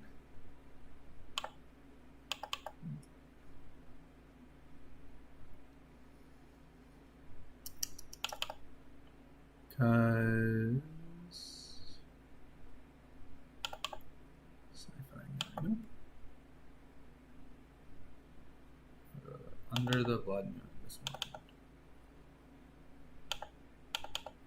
Okay, here we go. This is what I was looking for. This guy right here. Boom. Okay, here we go. Sketch. Make another sketch.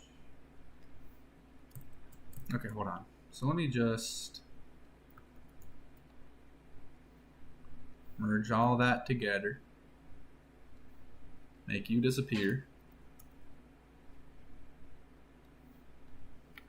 Okay.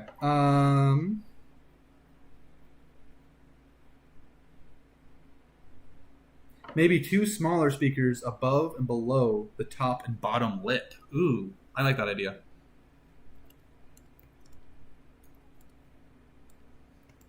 Gonna give him a skin color real quick.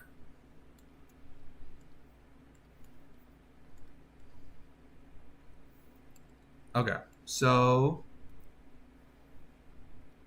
a little speaker there.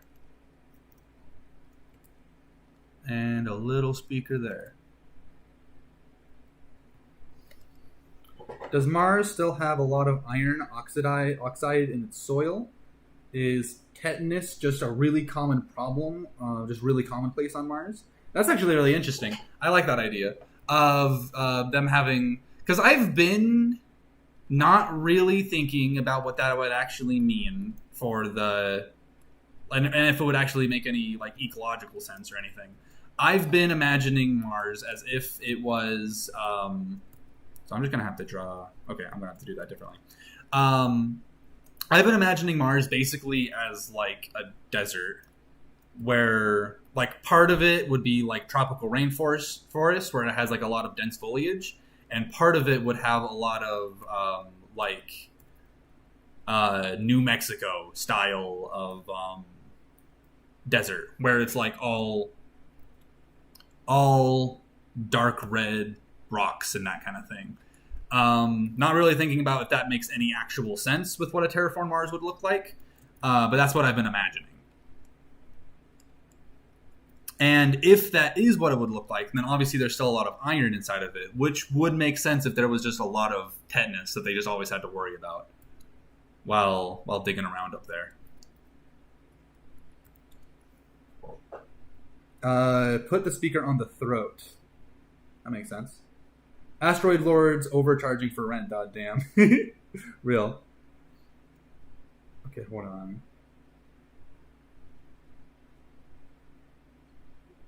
Speakers above. Stop staring at me with them big ol' eyes. I imagine this guy gets that a lot. People are talking about new slurs for these different future people. Holy shit, the moon men from that one thing, from that one time. Oh, yeah. Yeah, these guys. I guess I must have showed that to Zavi, because I never made that into an actual YouTube video or anything, although it was supposed to be. I might have just posted it onto the Discord, but I wouldn't be surprised if I showed that to Zavi in confidence.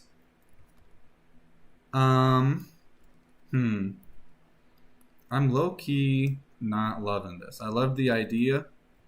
I'm not loving my execution of it. I might maybe have like two over here, two smaller ones. I think they'd be bigger than this though.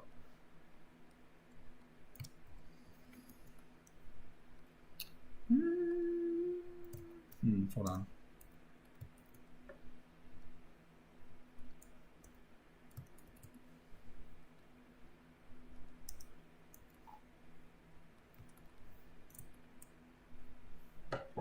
Okay, why did this guy see? What did this guy see, real? Have I read Har Dushar? That has the exact stuff you're looking for. With Martian, what do you mean? Which part that I'm looking for? With the terraformed Mars? See, if I read this more often, then I wouldn't be having this problem. But if I read this more often, if I stopped and read more often, then depressed Antline would be yelling at me all the time. It's a real predicament I find myself in when I'm doing these streams.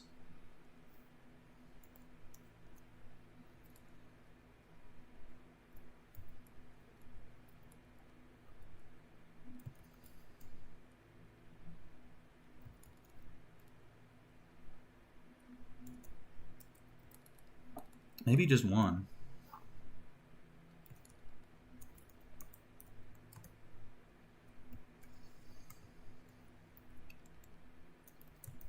No, maybe I just have them up here.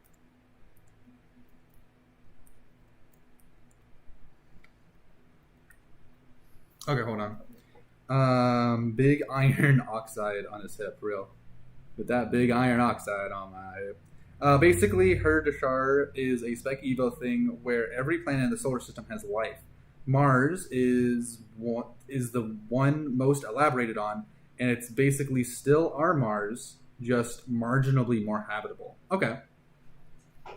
I'm going to look that up after I'm done with this. And someone also said that I should maybe try putting the speaker on his throat, which might help, because I just feel like it's very unbalanced.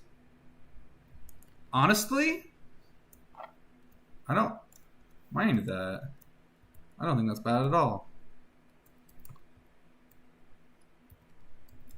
Ooh, I kind of like that.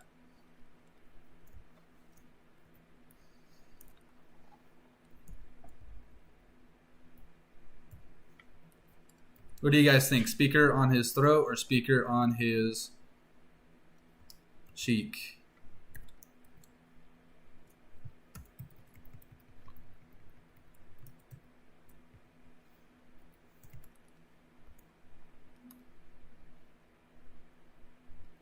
I've already gone on for way longer than I was planning to. And we're not even close to being done. Can people smoke through their speakers? No, I don't think so. Whatever happened to that Moon Man clone story thing? Oh yeah, right. So so this little character guy that I drew years ago, I might not even tell you guys all that much about it, because I think I might maybe, the way that I've written this project, the one that I've been working on, is written in a way that the Mars Moon story, that the Lunar clone story that I've been cooking up in my little brain, could work in this setting. So I might not go into too much detail, but the basic idea of it is that on the moon, they've been growing these people, like they've been growing like organs and arms and like bones and stuff inside of these like cloning pods on the moon. Legally, this is a legal operation that they've been doing, so that they can sell those body parts as a they can sell them as like organ transplants, basically.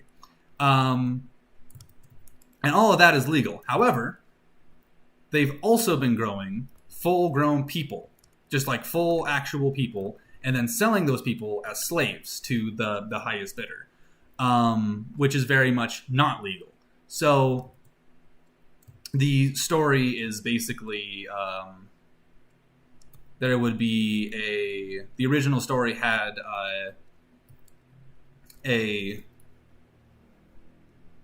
basically a Fed showing up, a Fed from the asteroid belt showing up, and like trying to get to the bottom of the whole thing. And at the same time, one of the slave clones has escaped and is seeking refuge from a group of literal honeymooners that have come to the moon from Earth after their wedding in order to like enjoy all of the like vacation spots that they have. So that's their literal honeymoon.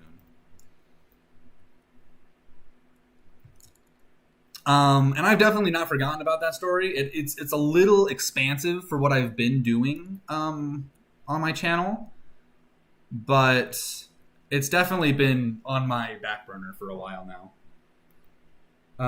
Concept to make it even more confusing. Have countries named after the celestial bodies on them. The biggest country on the moon is called the Moon, but there's also a country called Mars on Venus. That's a good idea. Cree, do you like AJJ? I do like AJJ. Why do you ask? Playing Little Uzi Vert from my Moon Man neck speaker. If he drinks water with the speaker, wouldn't it just fall out? I don't think... Okay, so first of all, I really like this setup here. I think this is how I'm going to keep it. But secondly, I don't think that you should be intaking anything at all through these speakers. They're not for that.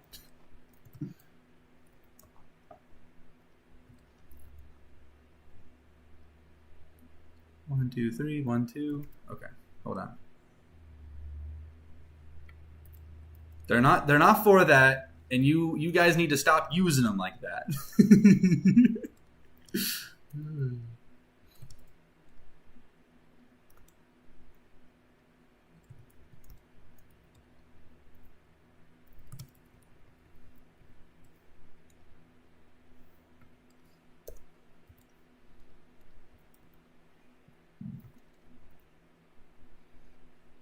Okay. So that's all it was. And it's going to look like that on this. Hold on. 1, 2, 3, 4. 1, 2, 3. Okay, so this is the problem. You're too small on this one side. No, hold on. There we go. You don't have a center. There we go. Now you got a center. Boom, boom, boom, boom, boom, boom, boom, boom, boom, boom, boom, boom. Okay. Okay. Okay. Here we go. Now.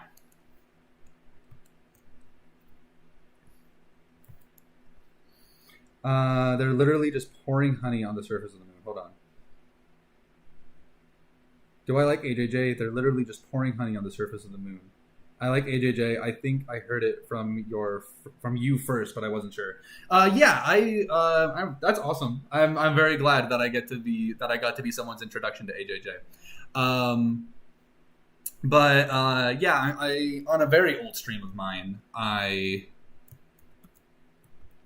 it was getting a little bit to the point where this stream is getting, where I'm just getting weird. You know, I'm getting tired, and whenever I get tired, I start getting weird. And then I was like, you know what I'm going to do? I'm going to play Brave as a Noun by AJJ live. And then I did. And then unsurprisingly, that stream, I don't think it was taken down, but it's the only stream I have that is eligible for copyright. No, that is eligible for monetization on account of copyright. I think it's the only video on my entire channel, in fact, that is eligible because of copyright. Because I got weird in the middle of a stream. I got the whatever the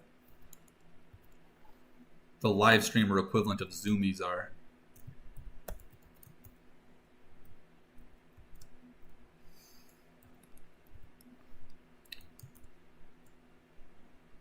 Maybe 2. Maybe that's that's perfect. Okay.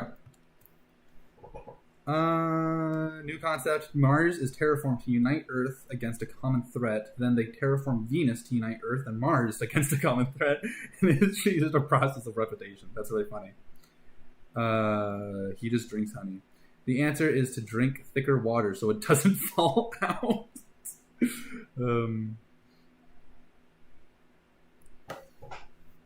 And then someone said, what's AJJ? AJJ is they used to be called Andrew Jackson Jihad, and that's what the AJJ standed for, but I'm pretty sure they've changed their mind since then, and now it just means it's not short for anything. It's just AJJ.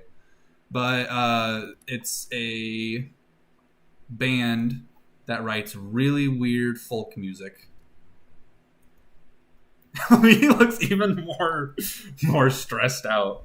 Okay, I'm not going to worry too much about a lot of the nitty-gritty details. What I am going to worry about right now is I'm going to start making some of the connection pieces with him. Okay. So let's just get a darker blue. Okay.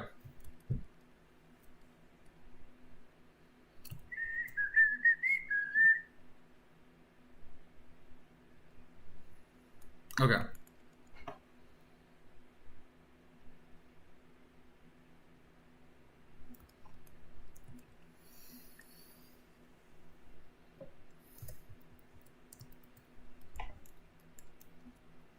Okay. I don't even remember that. I low-key think I saw you mentioned AJJ in a comment section of a video one time. I probably did, because there's low-key a lot of AJJ is kind of I don't usually think of them as being one of my favorite bands, but they kind of are. I listen to a lot of their music, and if you look across my videos looking for AJJ references, I guess you would have to know what you're actually looking for. But if you did, you would find a lot of AJJ references inside of my videos. I'm low-key always talking about those guys. So, yeah, it would definitely make sense if you saw me mention them in a comment at one point.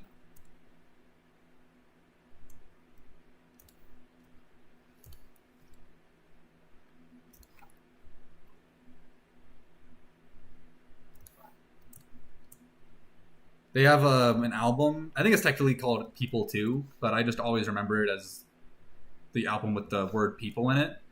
And there are several different videos that I made back in the day. And like every time I would just say the word people in a script, while I was editing, I'd be like, it'd be really funny if I just like for like one frame showed up with the that album cover. If I just like tossed that in there somewhere, and then I did.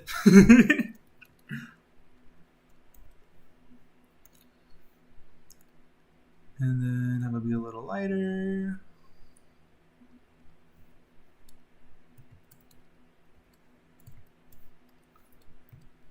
Okay, and have like the halfway point there.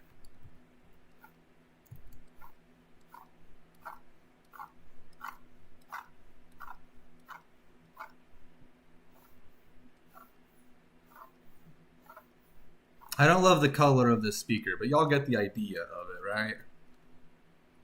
It low-key doesn't look the best, but it's okay. It's okay. It looks fine. This is all just for... This isn't for the specifics of it. We're just getting the nitty-gritty details in there. I gotta keep telling myself these things so I don't spend the next 25 minutes going over the speaker again and again.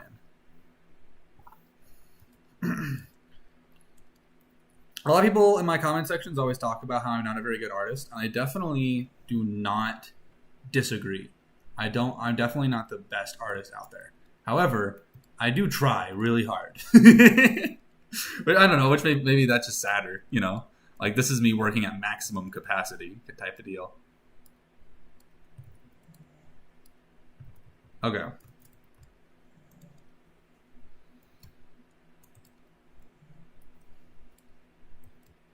I don't know, man. It's definitely something like that. Okay, I'm gonna move on. Hi, Cree. I'm AS-02. Hell yeah. I wonder why the diamond-shaped things are for. So if you are new to the stream, which at this point is probably a fair bit of you, this guy here is a pilot. Is a lunar pilot. He is a guy that fights other airplanes, like the Air Force. He's in his little plane. He's shooting at other planes until they fall down. And in order to do that particular line of work at this far point in the future, he has had a great deal of genetic modifications. I guess they're not really genetic, but body modifications. Those include he has a speaker in his throat that connects to his intercom, so he can talk to the other pilots that are on his team without having to use any external devices. The device is just directly inside of his body. And then he also has these aux points where he can plug an aux into his ear so that he can hear the other pilots without having to use any external machinery. And these two little diamonds are two buttons that connect him, that give him communication with the two automatic drones that are flying outside of his plane and shooting down targets. So that's the that's the basic point of it. All right, Zavi's got to go. We'll see you next time, Zavi. When will we be getting the Starscape Smasher Pass? Oh no. Y'all are going to have to make... Y'all already did that. I'm going to leave that particular brand of the branch of the fandom entirely in your guys' hands. Okay. So, for the purposes of this live stream, I think I'm going to be calling it kind of soon. I think I'm only going to work out a couple more things, and then I'm going to call it a day. First, I'm going to significantly simplify the vision by getting rid of all of this body. Oh my gosh! So that I only have to deal with his head, with his head and his shoulders.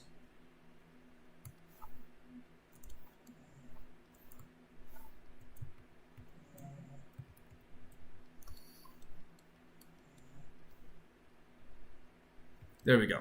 Okay, so he's got his head here. I do think I'm going to use this as the color. Boom, boom, boom.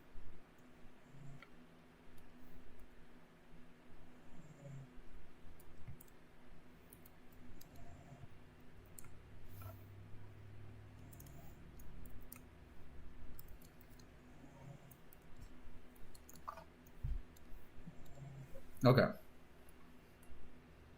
So, where's my osprey picture? Oh, you know what I can use? Okay. And then his eyes were also genetically modified. Oh my gosh, that's scary.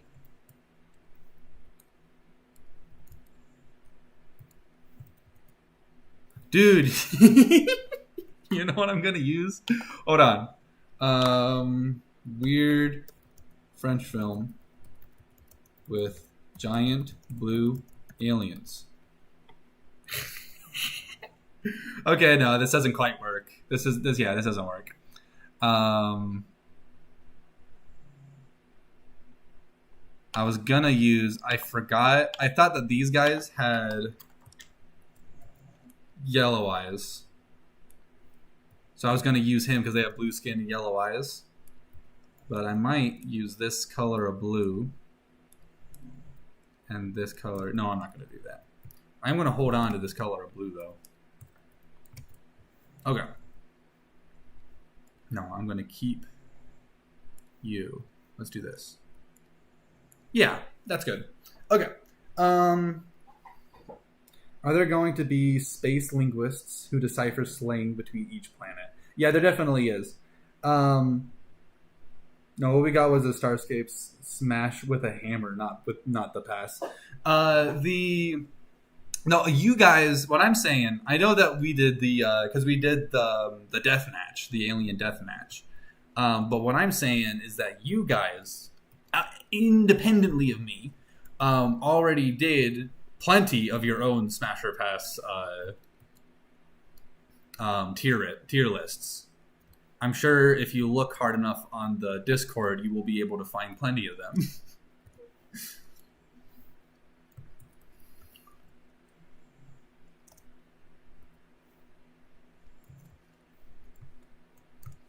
I was actually just thinking about the alien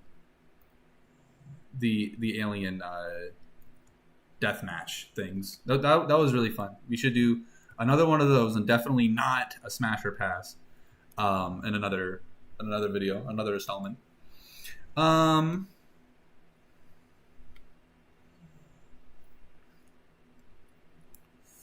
probably gonna have to change because now that I've made the Fantastic Planet connection, it low-key looks way too much like the Fantastic Planet. I'm probably gonna have to change his skin from being blue.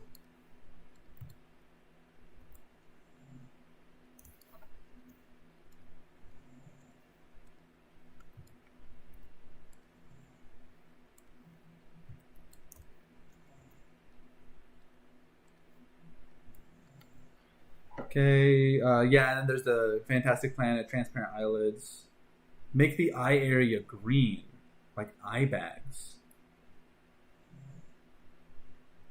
Alien Garden Deathmatch? Yeah, that'd be kind of cool. Doing an Alien Garden version of that. Yeah, because the last one that I did like that was all of the different post-humans. And I made a tier list of which post-humans I thought that I could beat in a battle. And I very much overestimated my ability to fight any of them, but that was for the love of the game, you know? Because, like, realistically, most of those post-humans are, like, the size of a horse, you know? And I definitely can't beat just about anything that's the size of a horse inside of a death battle. So I had to exaggerate my own ability in order to keep all of them from being in F tier. But I definitely think that would be fun. And I feel like low-key, even though that these would mostly be aliens and the last one were all different kinds of humans, I kind of feel like I would have a better chance against most of the aliens.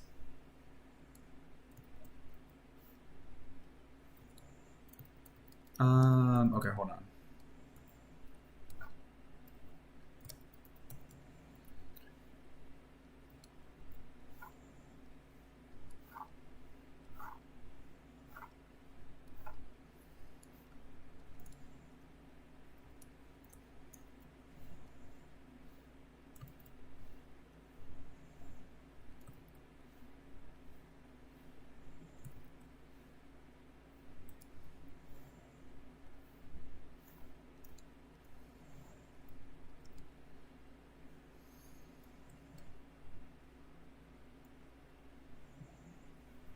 Okay, and I'm probably going to add more like grosser details in here, like where we're gonna have like the lines of their neck and stuff, like you know. But I'm not gonna try working all that out. Just know that this particular region is gonna look a lot more brutal by the time we're done with it, or by the time I'm done with it.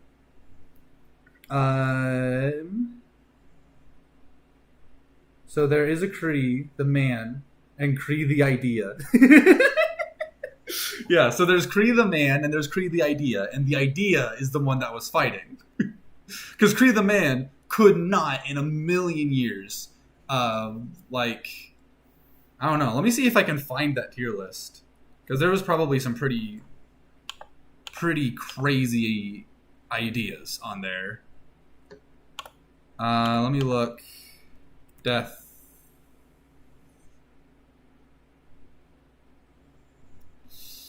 Yes. Oh, dang it. Okay. Battle. Castle battle. Okay. No. Let me look up. Maybe just tier list. Is tier list start with an I? Okay, hold on. Tier list. Okay. If somebody can find, because I know that I posted the finished tier list on the... Oh, surgery scars is a really cool idea. Okay, hold on. Let me look up... Ooh, this is going to be really gross. I hate myself for looking this up. I'm going to look up eyelid surgery scars. Okay, it's not nearly as bad as I was expecting. Okay. Okay.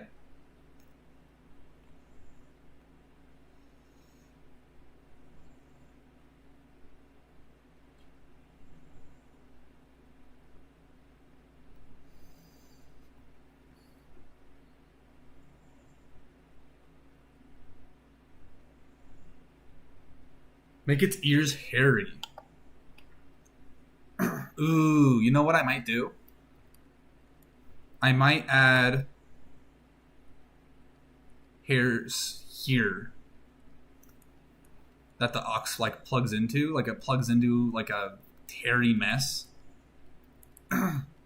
Because that's the part that it's actually using to hear, right? I mean, because obviously his actual ears, are also still operational. These still can hear stuff. But the main thing he's using to hear are these little aux cord things. So if you were to look inside of this, it would probably like just be full of hair, whole bunch of hair all the way down, and there'd be hair on the outside too. Yeah, that's interesting. I like that idea. So I'm probably gonna have... I'm not gonna end it just yet, but I'm probably gonna have to end the stream pretty soon. So this is what I'm gonna do.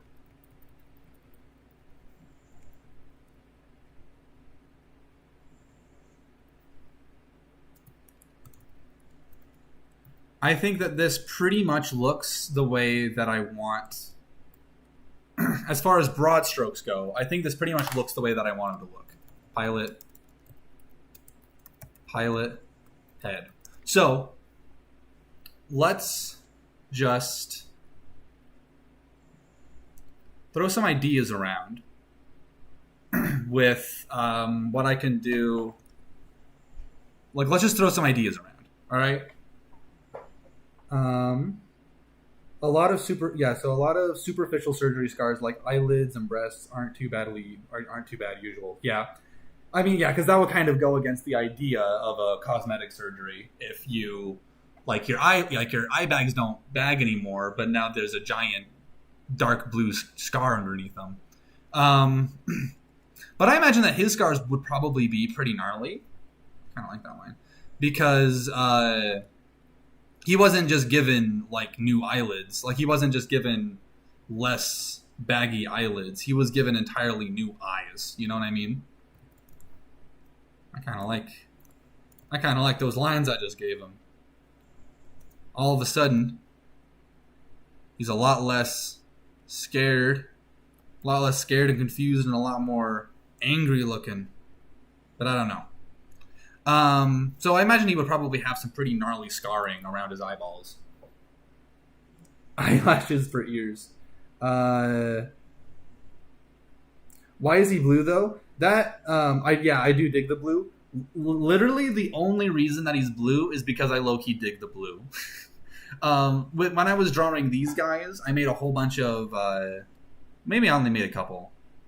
It looks like I only made a couple. I made a cute snowman too. I remember, but I made this guy. He was a lunar technician, and I made him blue because with the like much more simplistic art style that I was going for with that. The blue made him kind of look more pale a little bit. And I just really like it, you know, because they might not actually end up being blue, but I've just been imagining this guy as being a blue color for the whole time that I've been drawing him. So that's why he's blue right now. I might ultimately change it though and have it be something that's a little more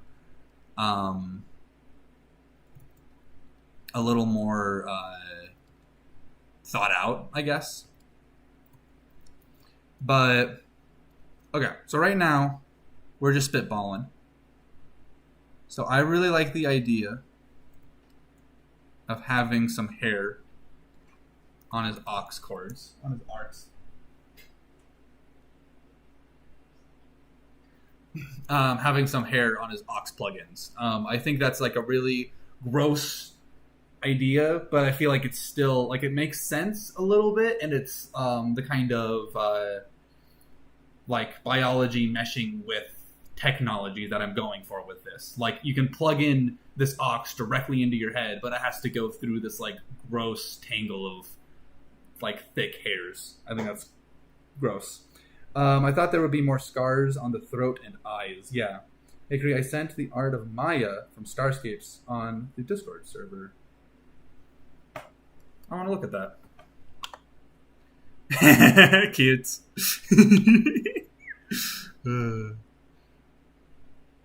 Oh, and we got a mock-up of the cricket plane, too. Awesome. And then someone...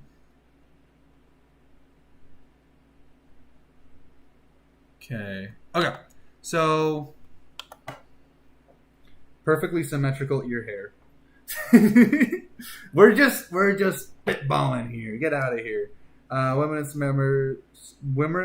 and swimmers get their aux cords waxed.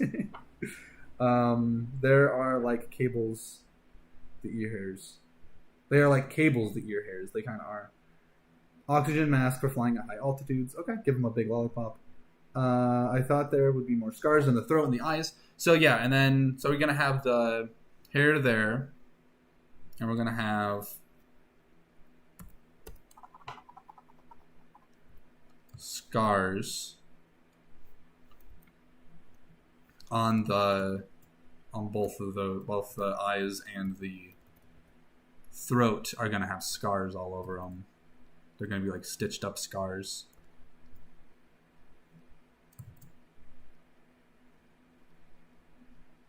They're probably going to be more faded than this. So this would be like what it would look like, you know, the day of the surgery. And then over time it would sort of heal a little bit more. to the point where it's a lot less recognizable. And obviously it's going to look better than this. I'm not going to just leave it like that. But like I've been saying, we're just spitballing here. And then we'll probably have it like this. Scars here. So like straight through it.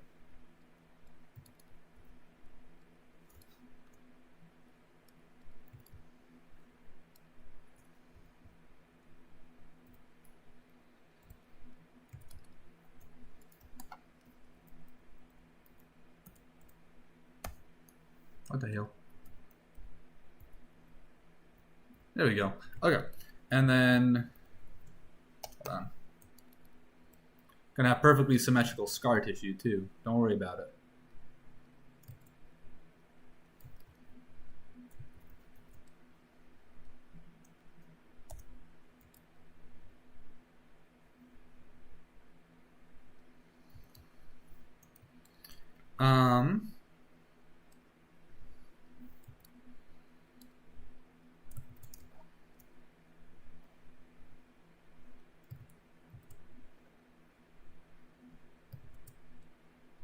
I don't know. Maybe it'll look something like this.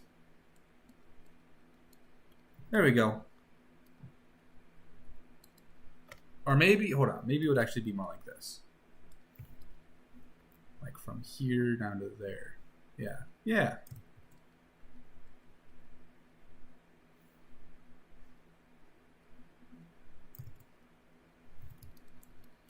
There we go. That's more interesting. That's a little bit better of an idea. Oh, the buttons aren't actually symmetrical. My bad.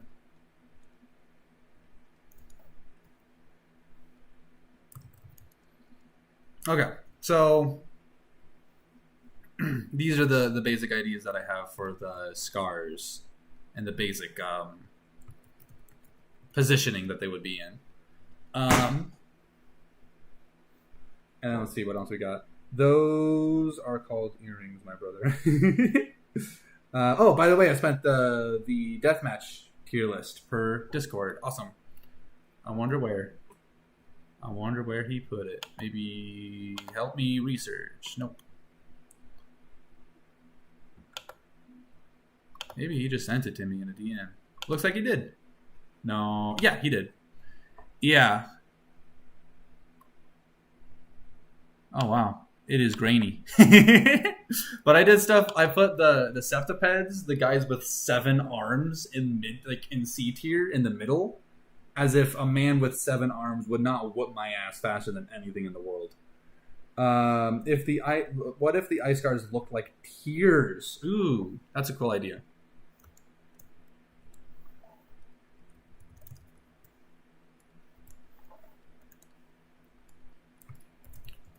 Neck scars and eye scars.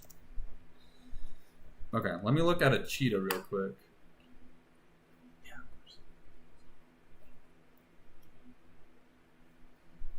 course. Cheetah eyes. Ooh, yeah. Okay. So that would be like this.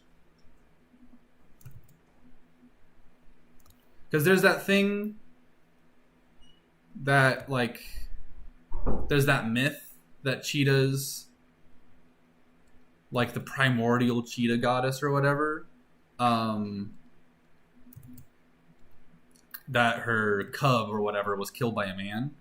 And then ever since, the cheetah's been crying. And that's why cheetahs have those dark black spots going down their eyes, is because those look like, because they're tears. So I kind of based it a little bit off of that. It doesn't look nearly as cool as that, but it's a cool foundation, and then I mean, I'm going to keep working on this after the end of the stream, which we're probably going to have to end it pretty soon, but Maybe give him a random scar on his forehead or something to imply an unknown and mysterious internal implant. Okay. Right now, I like these scars better. But I like the idea of these tear scars a lot. I just need to keep working with it. Okay. Maybe I should kind of have them as more like the opposite of cheetah scars. Not cheetah scars, but maybe they should look more like they're dripping out of this eye, out of the corner of the eye, the back corner. I don't know. I don't really know how to make it look like a tear, but I really like that idea. I'm going to keep playing with it. And then like a mysterious internal implant in his brain somewhere. Maybe he's got like a big old chunk. A big old square chunk, triangular chunk, just like as if his brain has been messed with somehow. Y'all know what I'm saying? Maybe in the final thing I'll make it look like a lobotomy scar. Obviously he didn't have an actual lobotomy because that would leave him brain dead. But, you know, you get it. Head scar. Okay.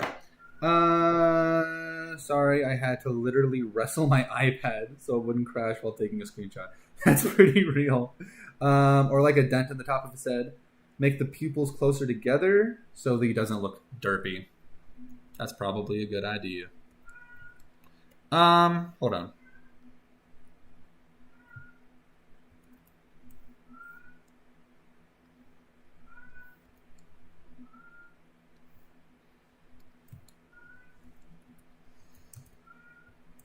One, two, three. 1, 2.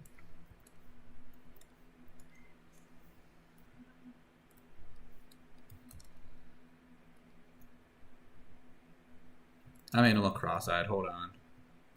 I should probably just do this. Okay.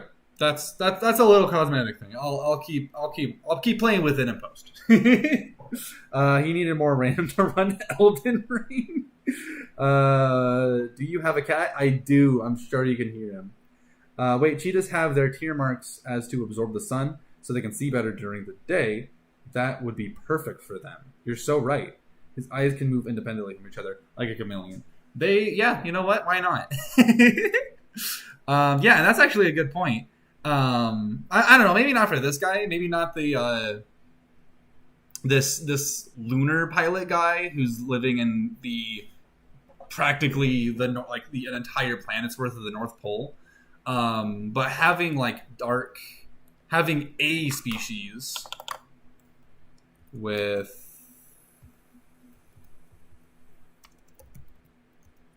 French film with blue aliens.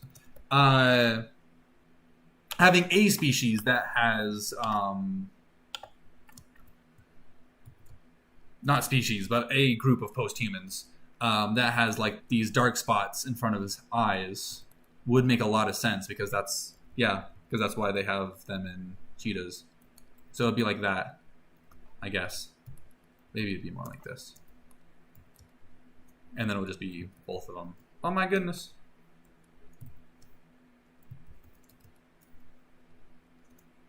Yeah, that's an interesting idea. Okay. Do we have anything else?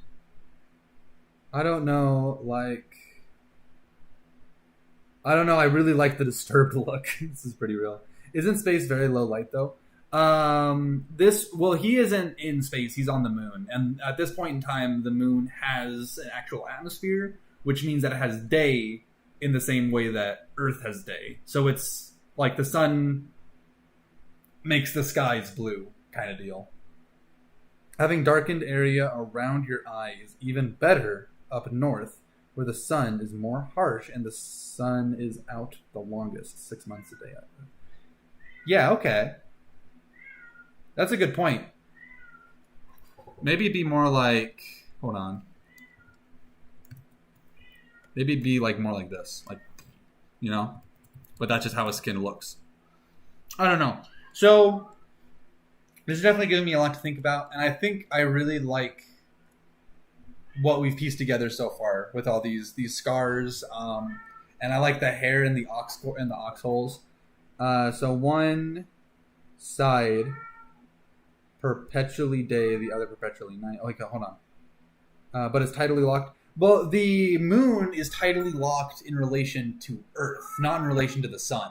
So the Earth would still have day-night cycles. They would just be radically different than the day-night cycles that Earth has.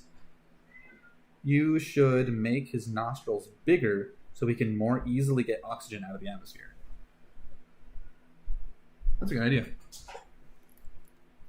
I'm just going to make a note of that instead of drawing it right now.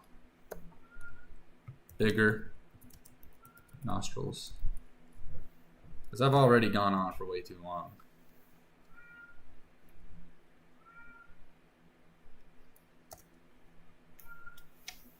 Okay, so I think we're going to call that good for right now. We're going to call that good for today. If you guys are on the Discord, I don't know if it's going to happen tonight, but whenever I do finish this guy, I'm going to post about him on the Discord. I'll put him on probably just on the art channel.